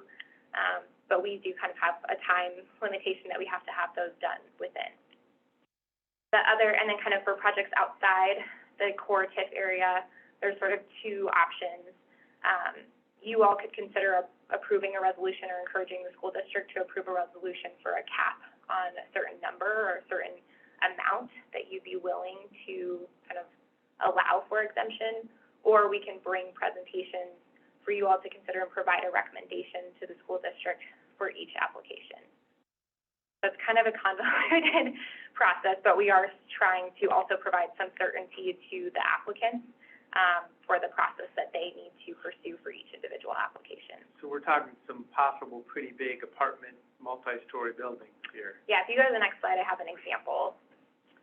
So this is a project that actually has submitted half of their application. We're still waiting for some submittal items. I actually think the building value is going to go down from what I just saw of their application. So all of these numbers would be, this is kind of a conservative estimate. But this project right now, or this site right now, is located on Penn Avenue in Bend. It's outside of the TIF area. So this is an example of a project that would have a financial impact to you. It's paying $2,300 in taxes on an annual basis for that site today. After that project is completed, it'll be paying more like $200,000 annually in taxes. If they were to, the 10-year tax collection without lefty of this site over that 10-year period that we forecast that exemption could be in place, this project will generate about $1.8 million in tax value for all of the districts. And if they receive that lefty exemption, because it is a 100% residential project, they would only be paying $60,000 in taxes over that 10-year period. So their total benefit that they're receiving is almost 1.8 million. And this is a conservative high-level estimate for this project. I think it's actually going to be lower than this. And then I have that, so that's a 10-year impact, so 1.8 million over the 10-year period. And I have that broken down, that 10-year impact for each individual district. So you can see the Deschutes County and 911 impact is about $276,000 over that total 10-year period, so about $27,000 annually. I have a question. Deschutes County says 14.8%, And then the 911, 911 is 2.3%, so that comes out to 17.1, but it's limited. next slide, maybe. Maybe I did my math wrong. I can update that. This is why I should have a QA/QC. 17.1. Yeah, so it's slightly higher than Okay. that estimate. Thanks for catching Okay, I that. was just like trying to follow your. Okay. But yeah, you can get a general sense of the relative impact to Deschutes County and, But the sheriff doesn't have to pay anything. 911. My guess is my guess is all the taxing districts are included in this. yeah. So they are a portion of this. But where? District. I think they're probably, did you just combine, did you collapse? Yeah, they just rolled them all together. Yeah, I think, the sheriff's is incorporated into Deschutes County. No, this is separate. I'd have to go Yeah, back maybe we and should look at it. check it. Other What happened? taxing districts, though, right, strip on taxing districts, it'd only be one, will work, the one that counts, Right, exactly. the one that's only.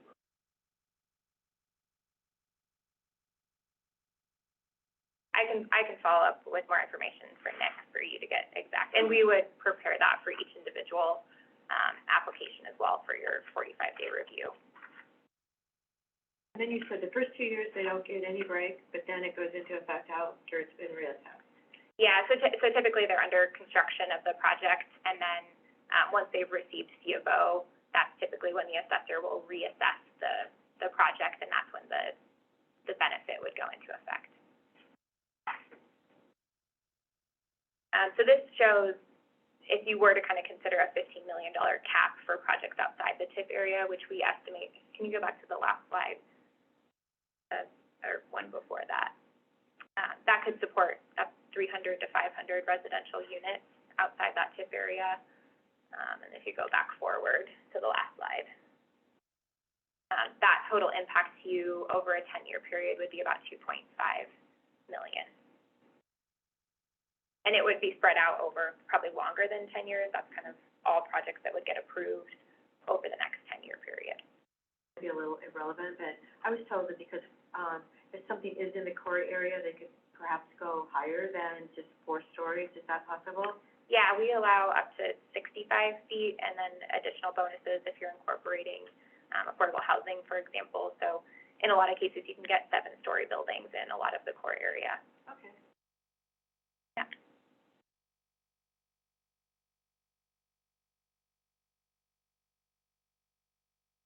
Ask about this next. I'm having trouble visualizing where it flares out. That's the core pine opportunity area, so that includes, it does include sort of that, basically everything south of Colorado or Arizona. Everything south of Arizona, so across from Market of Choice. Yeah, please, use this, so we can visualize. I was orienting from Crux, but. Yeah, so I got it. Crux is in the Right. bright pink. Yeah. It's the area around Crux. Yeah. Yeah.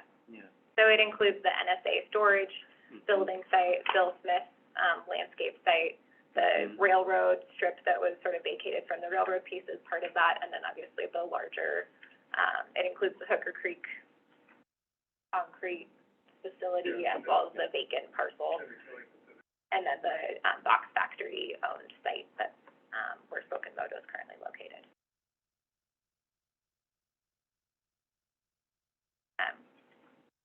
And we are anticipating, we have received a land use application, and that has been approved for a 7-story building, on the site next to the box factory that is within this area, that's planning to do 312, 315 residential units and 1,000 square feet of commercial ground floor, with structured parking, in this zone. And then we are expecting a master plan application for that Port Pine site to come in any day.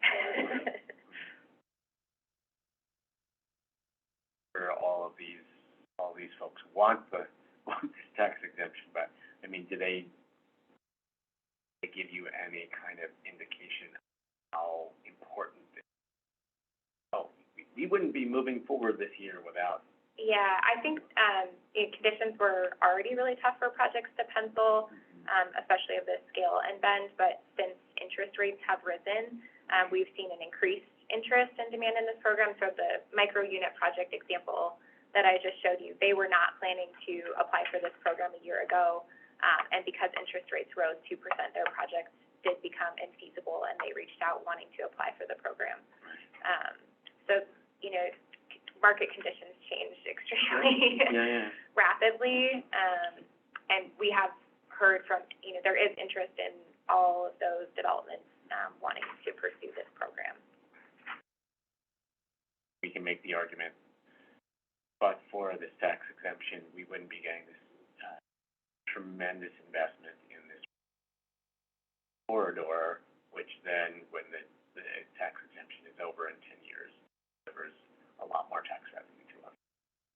It's a delayed benefit. Yeah.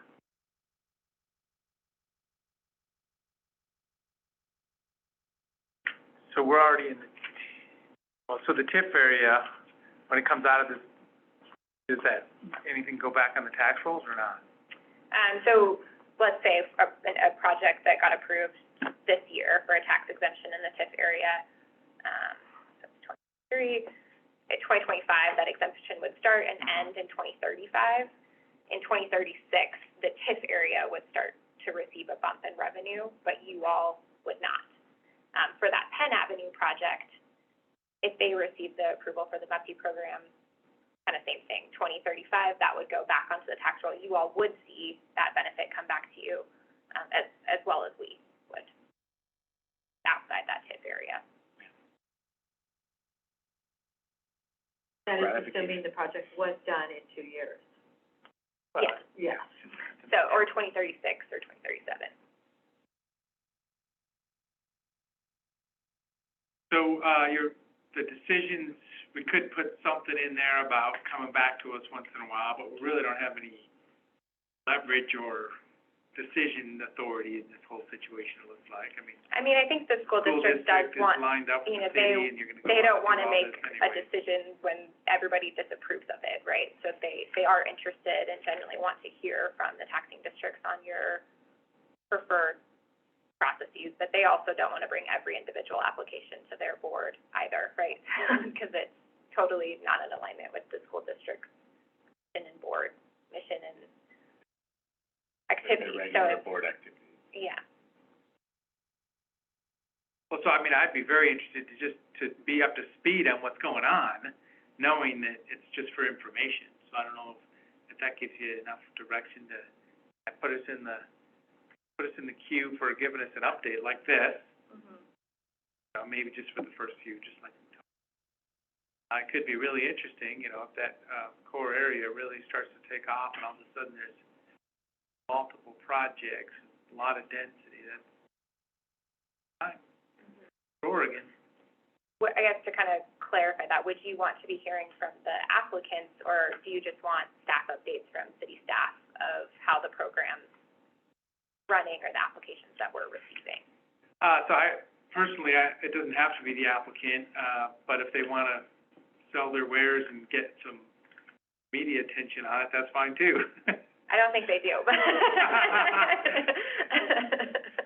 There's clarification on whether when they're outside the TIF. I want to make sure that we got direction from the board as well, because that does have a financial impact to you. First couple, just to get how the system works, and we can alter along the way. Absolutely, the first couple, and then, you know, going from there, we'll really evaluate, communication. When do they actually vote then, if you have to have 51%? So the school district is evaluating their options of potentially approving a sort of by right resolution for projects within the TIF area, but they wanted to hear from you all since you comprise the second largest amount of tax revenue before they pursued that. And then for projects outside the TIF area, we can kind of bring those to you, but the school district sort of wants to have your comments as part of their decision-making process when they review those.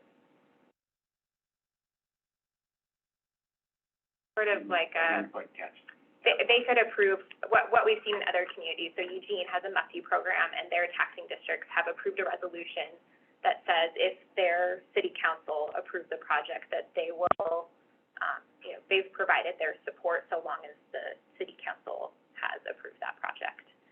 So it's sort of kind of a by right approval for any project that the city council approves. That way, they don't have to continue to be the decision maker. There's some kind of cap on total amount. But the Eugene program did not pursue a total cap amount. We've seen, in most of the other cities that we've seen, all of their taxing districts were supportive of these programs and did not include any cap. Tigard has a vertical housing development zone program that they also have full taxing district approval from. Maybe I missed it, but are you also asking the board if they're interested in the cap or not?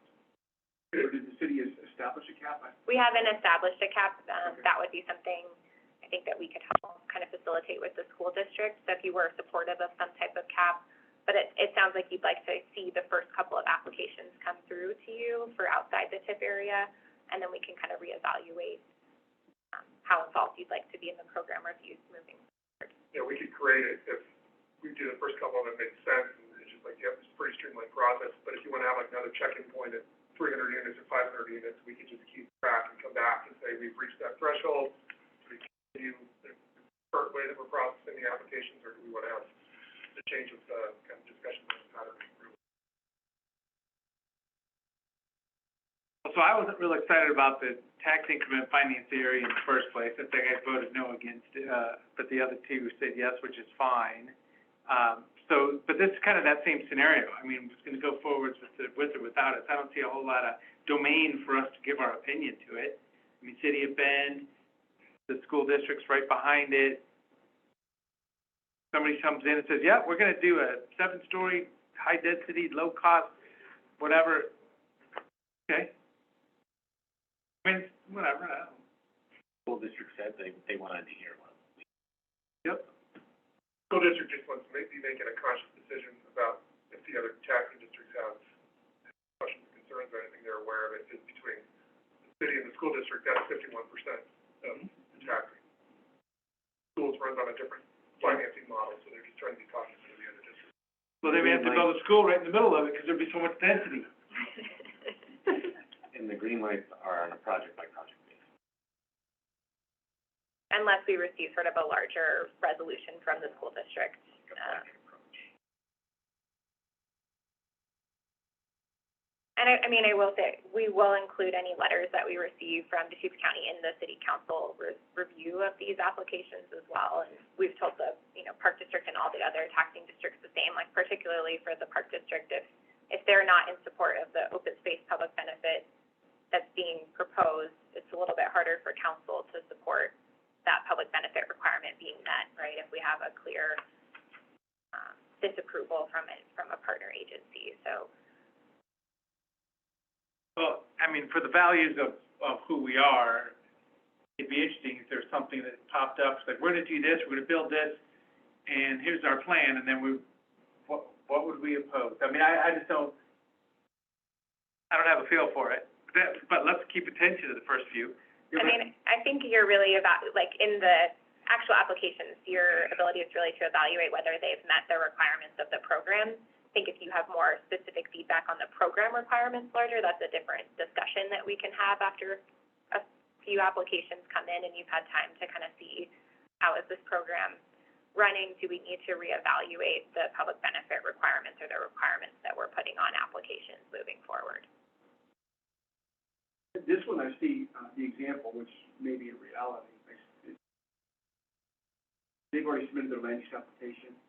They submitted their. Are you going to see them generally going through the MUFTI program but not submitting for the land use until they get the MUFTI approval? Because that's a big expense if they.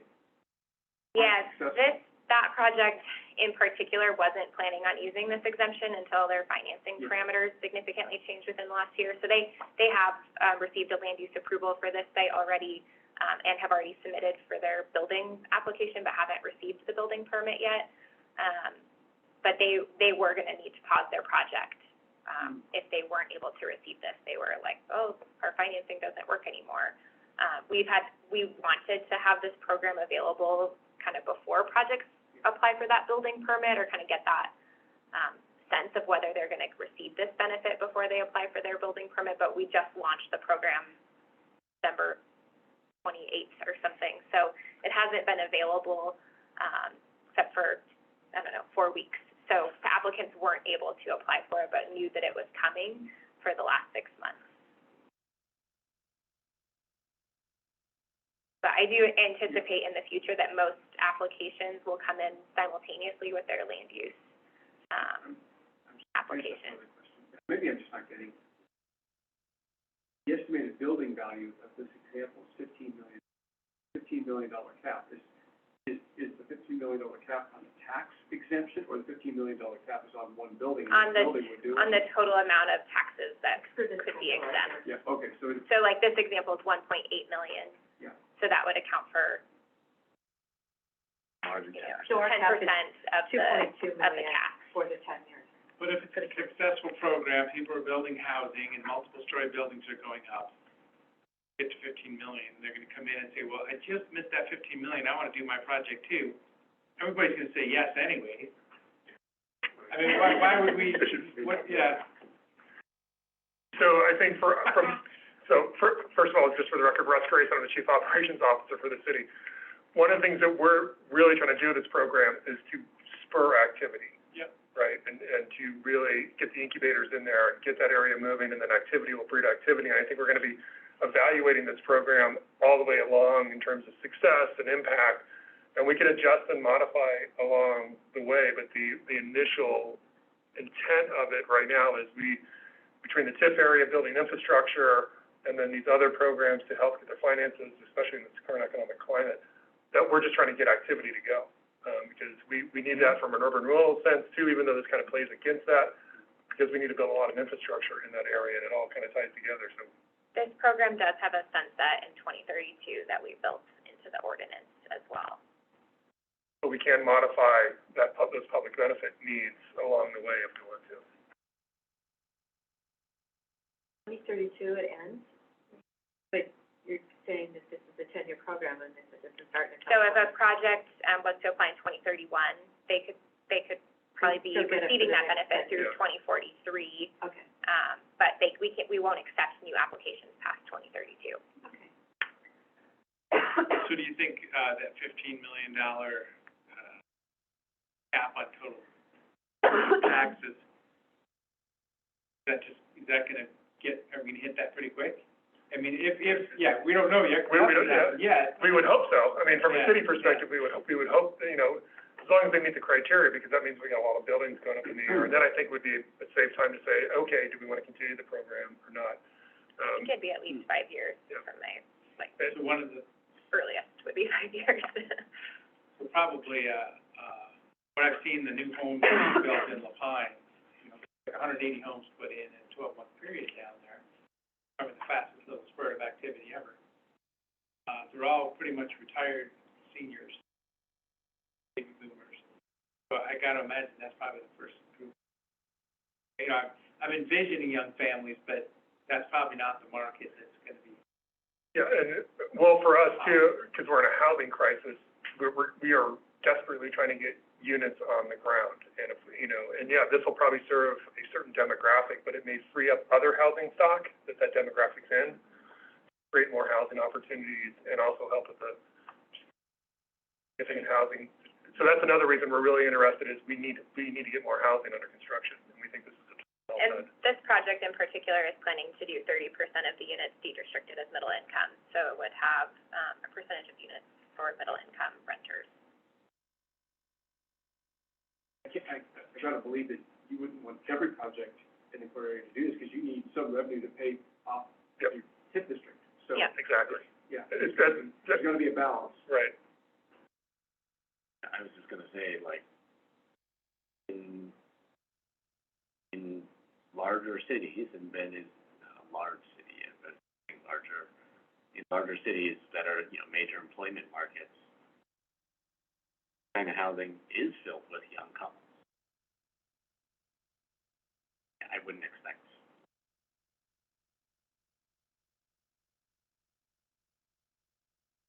And I like it. I'm just thinking, I was surprised when I didn't see young people in the neighborhood.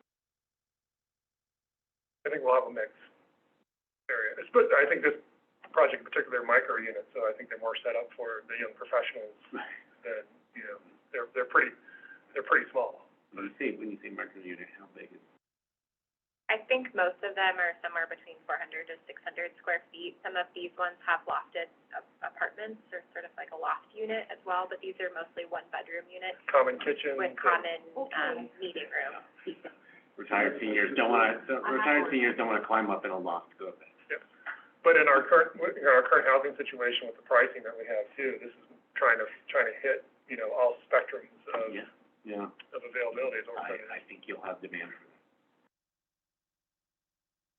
Yeah, we've seen a big switch in our housing trends. We've seen a lot more multifamily going now just because of affordability. House was 800 square feet. You know what that is? So just to kind of summarize what I heard, it sounds like you're interested in more kind of staff, reports of projects within the TIF area, or regular updates to the board on projects within the TIF area. We would obviously still include that 45-day review. You would like to see, kind of the first set of applications, probably the first 3 to 5 applications for projects outside the TIF area come to the board. Oh, when you say there are these, you know, 400 or 600 square foot apartments and the common kitchen, I wanna help promote it too. It's pretty exciting if that's really coming here. Well, that's just this project. It's keeping us informed. Yeah, you're gonna see different models, one of the right? projects, yep. Yeah, I mean, from a curiosity perspective, it would be interesting to hear about some of these projects. 'Cause, you know, we're the county, we're always hearing about, like, you know, it's pretty different. It helps kind of give us a more well-rounded perspective on what. But it may be that an interest in projects is just as much about curiosity as it is about kind of evaluating the tax impacts. We have something like this is 40 units. We have other projects, maybe 1,000 to 2,000 units. You know, as a master plan, we have another project that could be 800 units, like 2 buildings.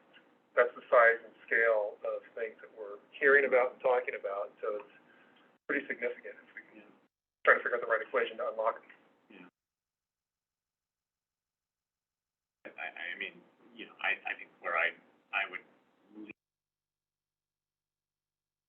policy and in terms of kind of system for, I think I would eventually at least lean towards just blanket approach.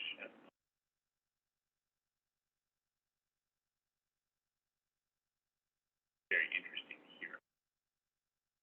I think, I can tell you, I think from a staff level, we can get there, that would be fantastic as well, just for efficiencies. But it's a new program, and there's a lot of questions. I think after you see a couple applications, it'll start to really make more sense on what's going on, and then we can. I just wanted to update, it doesn't need to be a big operation in front of us, but it's coming online, that'd be interesting to hear. I don't see having to put a limit on it this time, and I mean, if all of a sudden, you know, 2, 3, 4, 5 projects start showing up, and we're talking about that 15 jumping to 25 million or something, then, whoa, let's have a conversation here. But there's no need to put a limit on it to start with. Yeah, Deschutes County limit some of these units with the. There we go. Yeah. Taxes, the intent is for employee housing and workforce housing, and some of our taxing districts are gonna be fewer resources, but providing still a high level of service, 911, sheriff's office, the county. Offer us, preferential application, yeah. We looked into that. preferential application track Yeah, we in looked. exchange for some tax abatement. We looked into that during the kind of adoption process, but there are sort of fair housing implications, that limit our ability to do that. Understood. So, housing department told me no. Yep. But I tried. This question's been asked several times. The school district, you can imagine, that was kind of asking the same question, right? So, We Then, can only imagine. condos above the parking commissioner there? Oh, yeah, here we go. yeah, I'm already thinking, Well, my little fortunately, project. you're already tax exempt, so your Oh, there project, you go. But we need perhaps a private partner. oh, yeah, if you did a private partner, guess, you could help them Yeah, get an exemption. It's definitely, for our fabulous parking lot.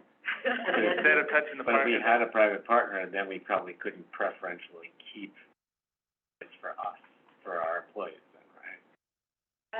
If you took it, I mean, if it's your land and you have a private partner, your land is already tax exempt. It's the people's So, land. If it's, yeah, We would say advise your legal counsel. yeah. Okay. Well, yeah, it's a tough one. But it is a great idea. Yeah. And if anybody's You open can to the work idea, here we'd and love live to in the talk about condo it, next door. down at City Hall too. We are, speaking of the core TIF area, I know it wasn't your top choice, but, we did recently approve, kind of an $8 million capital improvement program to start investing in transportation infrastructure in the core area using tax increment financing, as well as resources leveraged from our GO bond. So you should be seeing improvements to the Is it a Franklin. pedestrian bridge over Third Street? Not yet. We're but- actively pursuing both at the state and federal level grant funding to, get some money in to go do that. Yeah, so we'll be investing in the Franklin corridor and crossing improvements to Franklin Avenue, as well as some improvements to the Second Street corridor between Greenwood and Franklin, some improvements to Greenwood Avenue, and then we're reserving kind of the remaining funding for the Hawthorne overcrossing. And then we're using the remaining $2 million of funding to kickstart some business assistance programs that would be available to, sort of existing or new businesses in the district for storefront improvements, kind of business tenant support program to help mitigate impacts of displacement or gentrification in the district. And then we're also looking at sort of a new development assistance program that would be eligible for particularly housing and mixed-use projects to help support them with infrastructure costs as part of their development. It takes a village to get these areas to start moving. Thank you very much. All right, Yeah, thank you. for your Have a time. great day. Thanks for coming in. Thank you.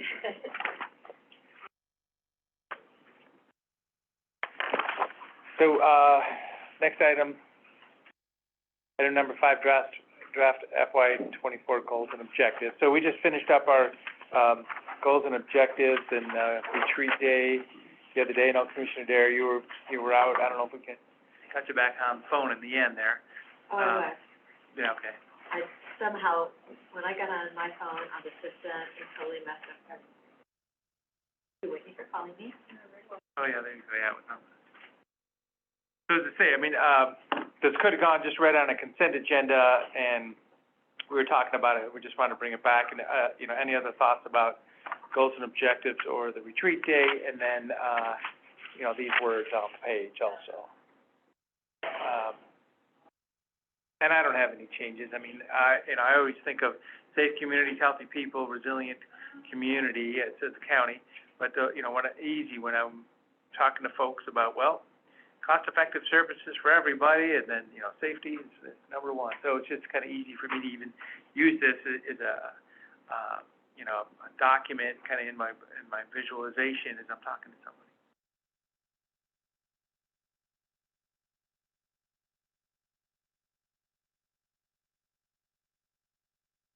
Fact that it's been incredibly efficient.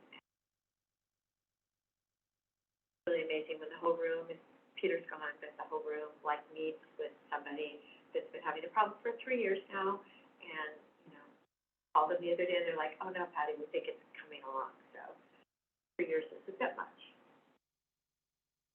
So, Good. so as I say, after today, we'll see it on a consent agenda to publish it for the Okay. next, No, for next year. please, I don't think it's on this Wednesday, but we'll do it, Next week? yeah, next The week. week after? Yeah, whenever, yeah.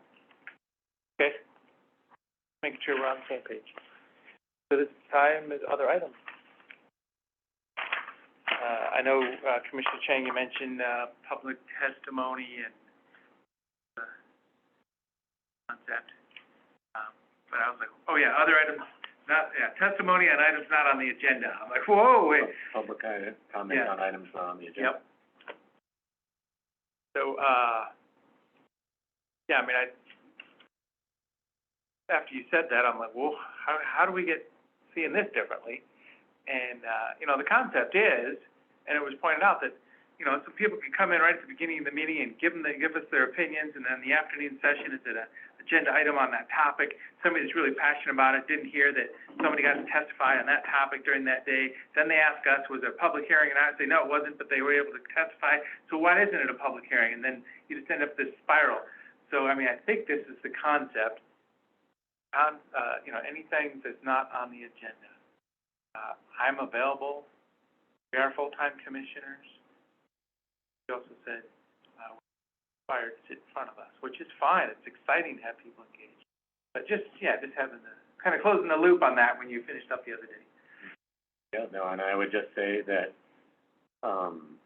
seeing something on the agenda gets people focused and gets them to think about important issues that are important to them, and if they are inspired by the importance of that topic to them to come and attend a meeting, I think that they should have the opportunity to express their opinion. And, frankly, I think, not letting people, talk at the beginning of a meeting about what's important to them is anti-democratic. Well, and that's the hard part for me, you know. My intentions are good. I want to be engaged. I want people to be able to say their piece. And then, so if you try to have the last word for me as the chair, and you're like, oh, well, that was anti-democratic. You're not listening to people's opinion. That pretty puts me in a bad spot. Sheds a lot of negative light on the situation that I know is very positive, welcoming, opening, and honest. So, I mean, I'm not trying to have the last word. I was putting out my perspective, and you are very welcome to respond as you are. And I will continue to say that I think that when people are inspired to come and talk to us, they should be allowed to talk to us.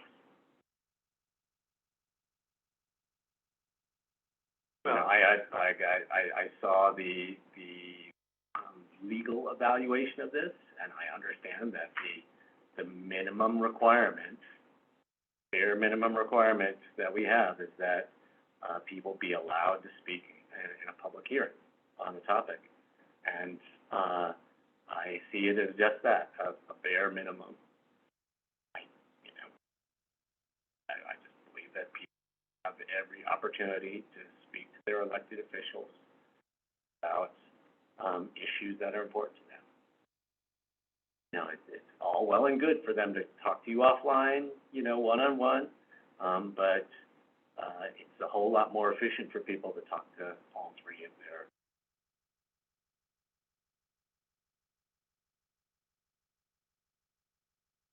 I don't, you can call a vote on this and outvote me. That's fine. But you can't take away my opinion, and you can't try and shut me down from expressing my opinion. okay, yeah. So, I mean, as the chair, I'll just keep doing what I'm doing. As I say, I kind of go back to the days when I was at the park board in La Pine, and, you know, angry parents would come in, and I'm like, well, how are we supposed to have and this happens at the school board a little bit, how are we supposed to have a meeting if people are just jumping in? There's a five-person board, and, you know, telling us what to do from the audience, and how do we proceed, you know? So, and obviously the Deschutes County is a little bit, you know, more of a presence, you know, especially with our dais and everything, because we always had board meetings like this. And that's where you learn. It's like, oh, we're the quorum of the board. When we have a board meeting, we, you know, make a decision, we talk amongst ourselves. If it's a public hearing, we take testimony. If we want to hear public comment, that's fine, but you need to have control of the board meeting. So I'm saying there's reasons. It's just, you know. That's why we have, for example, a 3-minute rule. that people can offer, and I think it's especially problematic for us to be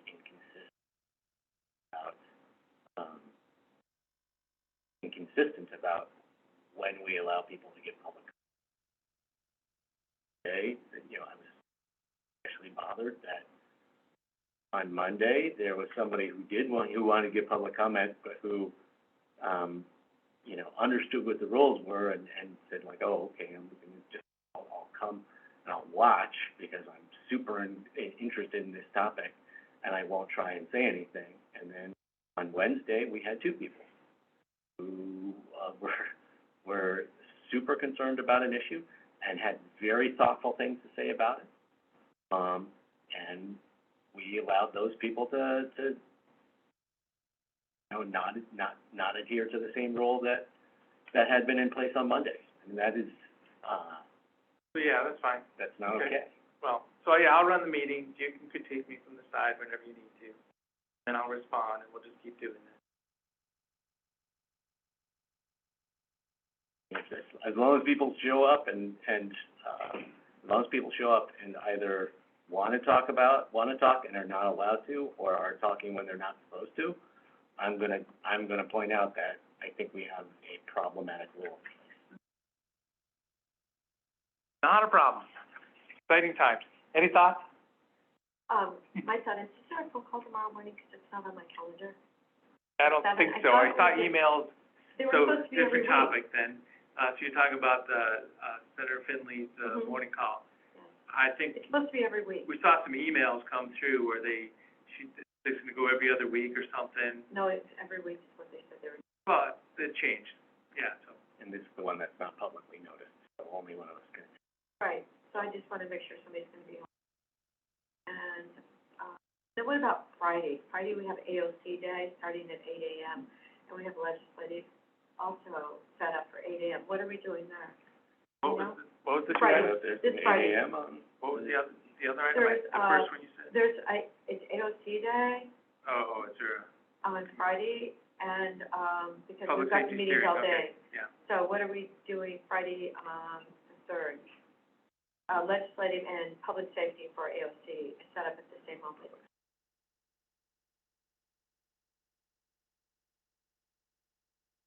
So less departmental.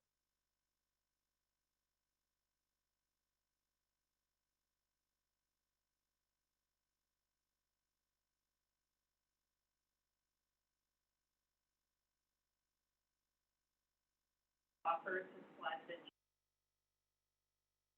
I think when some committee assigned. So Commissioner, do you want to go to that public safety steering committee? Well, no, but usually I am usually on Yeah. that Zoom call, Okay. so I was just trying to figure out, I just looked at my calendar and I went, oh, I've got a conflict, what are we doing there? What, trying to think ahead, it is Monday. Usually I think ahead on Yeah. Thursday, but this time That's great. so what are we doing? Wednesday, the first might be kind of hard. But we can try. What's Monday like? Next Monday. 6th, and that's IOC Day, I'll be there. Talk to Doug about options, and I can follow up with the board. Okay. But with the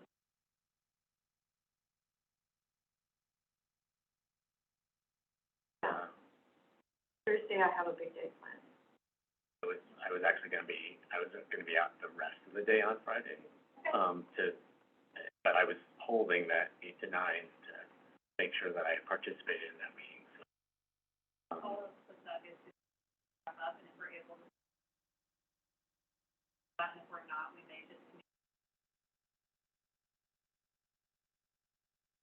Because AOC is spun up on legislative stuff too right now. Yeah. So, yeah, that would be good to make our I know we priorities need right. to, So, yeah, it could be canceled and moved this week then.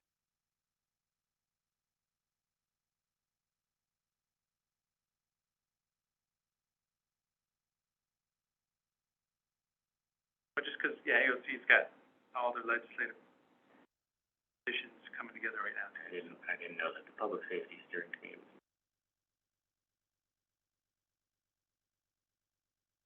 So, other item, Dorlee King, and she's come to me every year asking to do a beautiful little cottage cluster opportunity on her NUA 10 property. And I keep telling her, the legislature, because we really don't have that opportunity. She's making a case where, how about I just be an example test case in Deschutes County. She's, like 4 or 5 cottages in a horseshoe on her 10 or 15 acres, housing opportunities for, aging in place. I want to help her every time I get on the phone with her, and it's just a dead end. Now, I tried it with Senator Knopf one year, Representative Zika the other year, and, that's why I'm working on manufactured homes. I could never get anywhere with it. So I mentioned for her to contact Rep. Levy, and she's done that. She called on Friday, didn't get to connect with her, but she may come in for, public testimony Wednesday morning at 9 o'clock and explain it to us again. We're all going to want to help her. I know, it's a very sweet idea, it's just, nobody seems to care. She could swap her land for some land in the city of Bend where cottage clusters are an allowable use. Well, as I say, you can see her on Wednesday and let her know. She loves it where she is, she's a nice life to talk about the sheriff.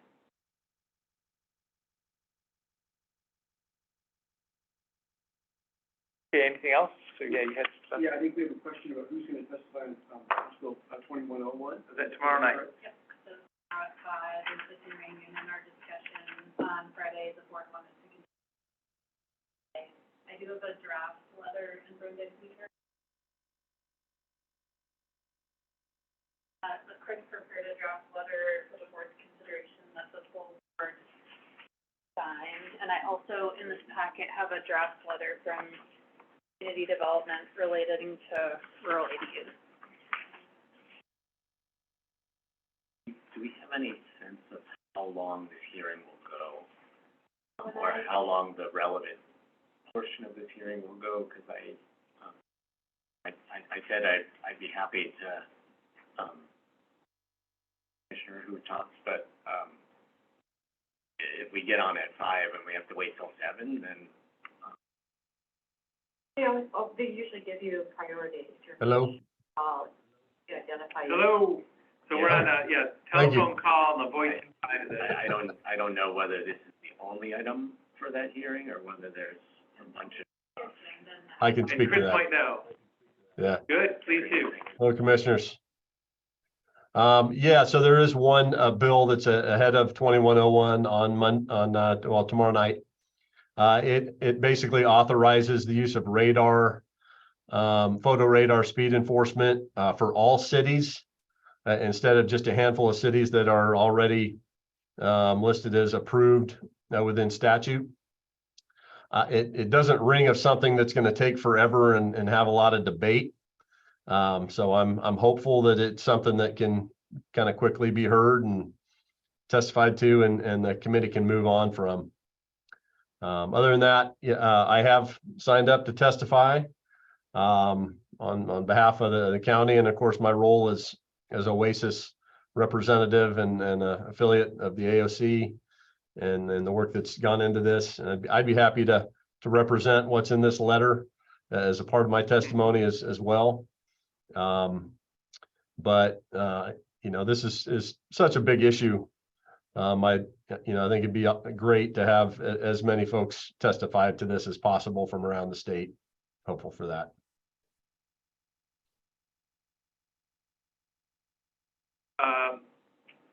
So 2 things real quick, for that, was it radar or camera? Photo radar is what he said. That must be a camera doing radar. It's both. It's a camera that takes a picture of how fast you're going. Okay. So currently that's only And do we care authorized about- with a handful of cities, and this bill basically authorizes it for all cities who pay with terms. And do we care about that or not? We don't. Well, you do if you get your picture taken. Well, I care about it, but it's within cities, so it's more, Bend PD's business or Redmond Yeah, PD's so business. public safety. Yeah, Yep, Bend, okay. Bend is already authorized within statute as one of the cities. Yeah, so it's so not, allowed. I took a bridge down in San Francisco and, it said, don't stop, and I'm like, what? I didn't understand what it said. I get home, about a week later, I get a $7 bill in the mail with a photo of my car. I'm like, what the? For the toll? I had no idea I was getting told, so, Yeah. okay. So you're gonna be available, engaged, and ready to testify, and you're suggesting that it's good that if a commissioner or even more testifies also. Correct. Don't we have to sign up 24 hours in advance for the roll wash?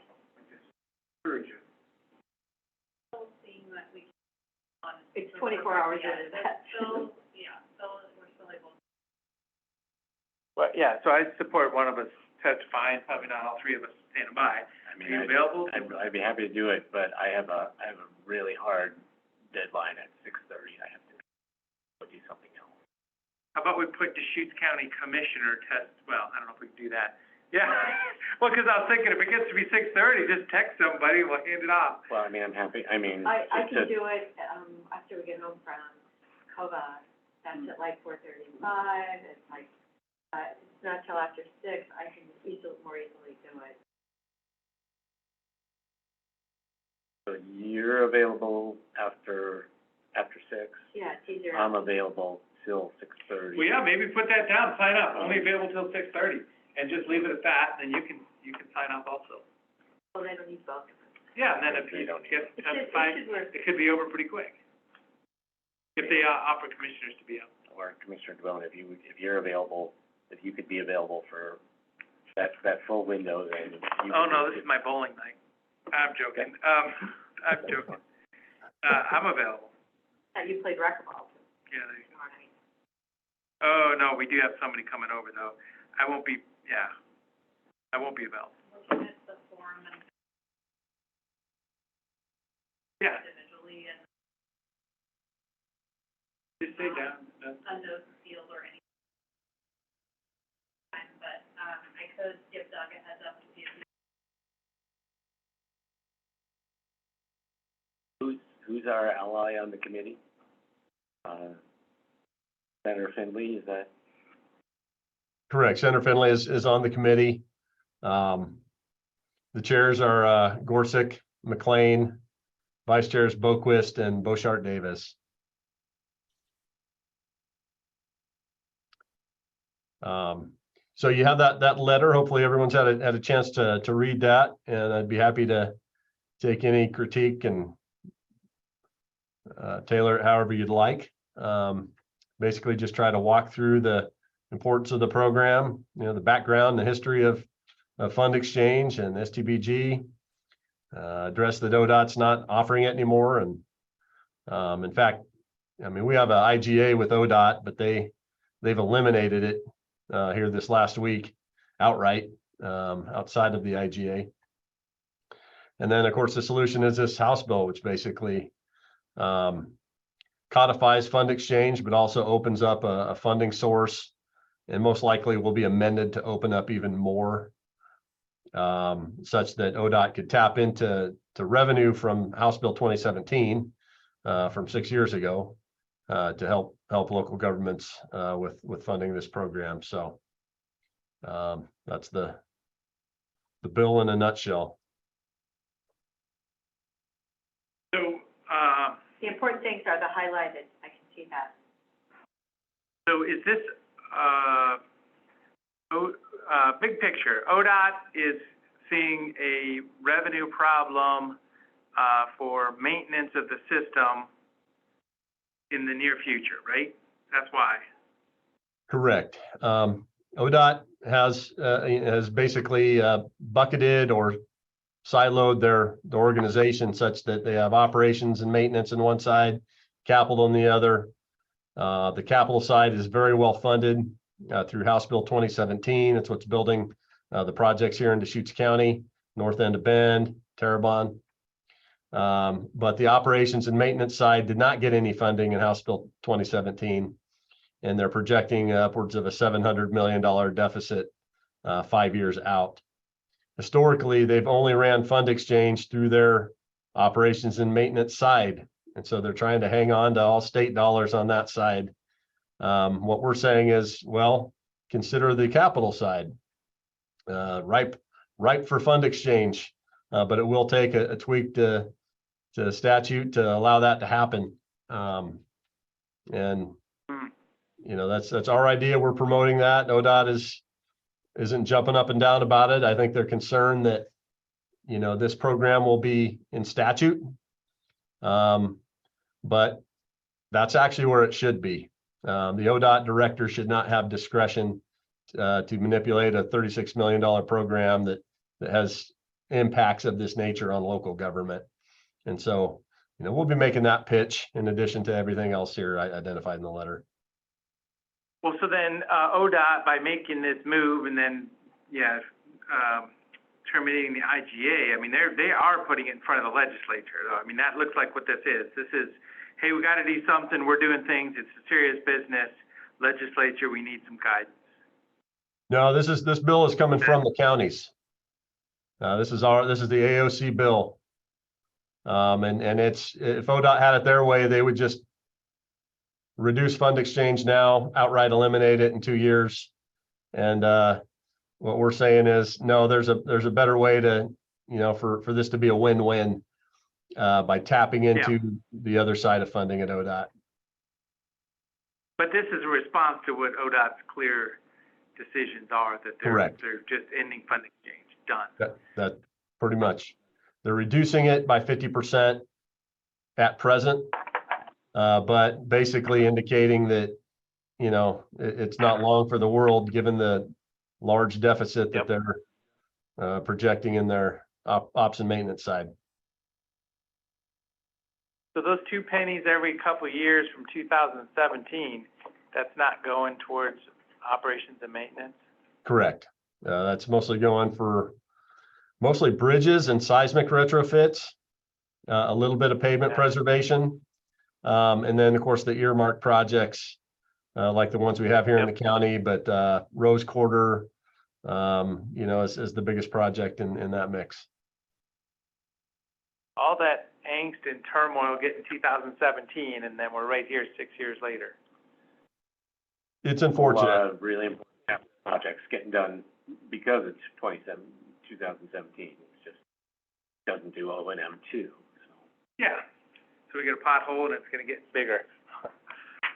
Okay. Interesting. So we have 2 commissioners generally going to be available to testify.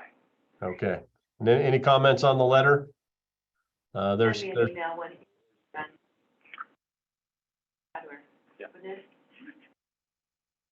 Then you would just pass. I don't think they need to hear this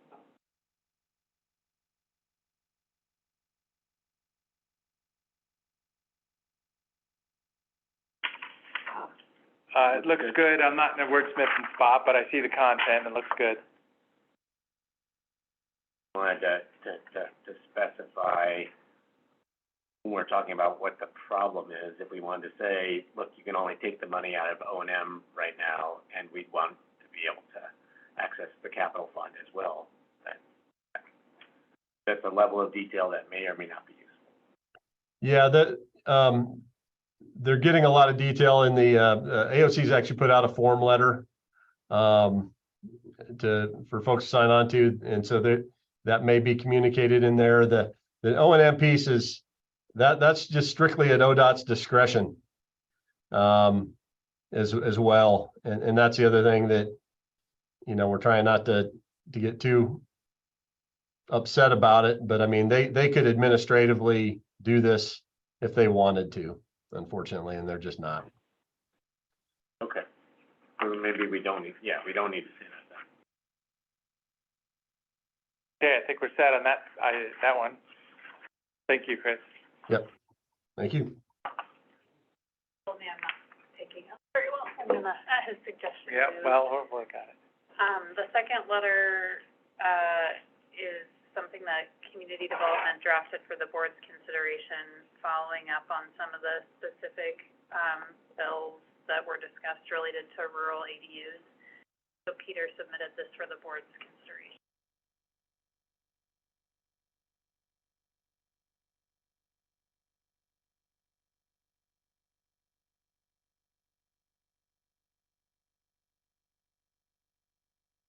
short and sweet. Efficient, yes. Yes. And, you know, it's difficult to expand on, So those are the points. Yeah, I like it too. And that's what we talked about, so we already kind of got there. One small reordering of words that, in the first sentence saying, that allows SB 391 to proceed without limitations imposed by the Oregon Department of Forestry's wildfire mapping efforts under SB 762.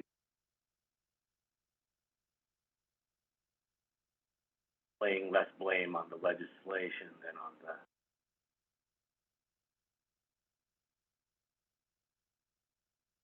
Right there, or not? The blame, I'm joking. we could send it to him too, couldn't we? Yeah, that would be important, in fact. Why not, right?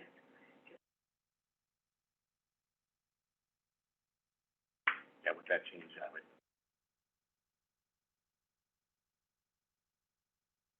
Good.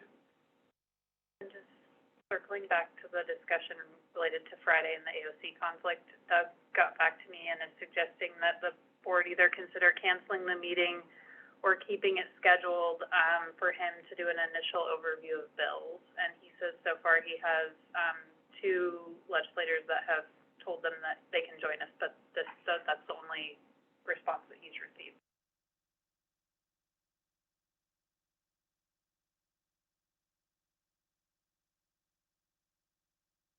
When one showed up, we have a good detailed discussion with that one legislator. Two at a time, or, right? No one's late.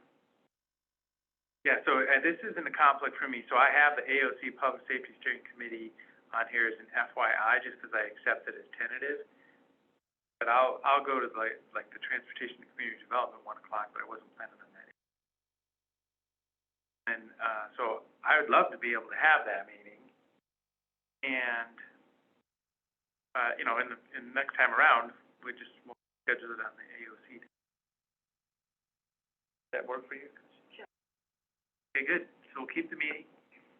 Legislators get engaged, because, yeah, it's good to talk to the legislators. Other, On the AOC legislative steering committee, then legislative. Yep. I'm still grappling with whether I'm going to go in person or whether I'm gonna, attend virtually on Monday, but, No, that's fine. you know, Yep. because on Wednesday, kind of a lot to go. Yeah. Go see. Good. Anything else? Anything else for me? I think we're all set here today then. Oh, executive session, okay. Not done yet today. Oh, yeah, I was just going to throw the items for the. Okay, so there will be an executive session today under real property negotiations, 1926602E.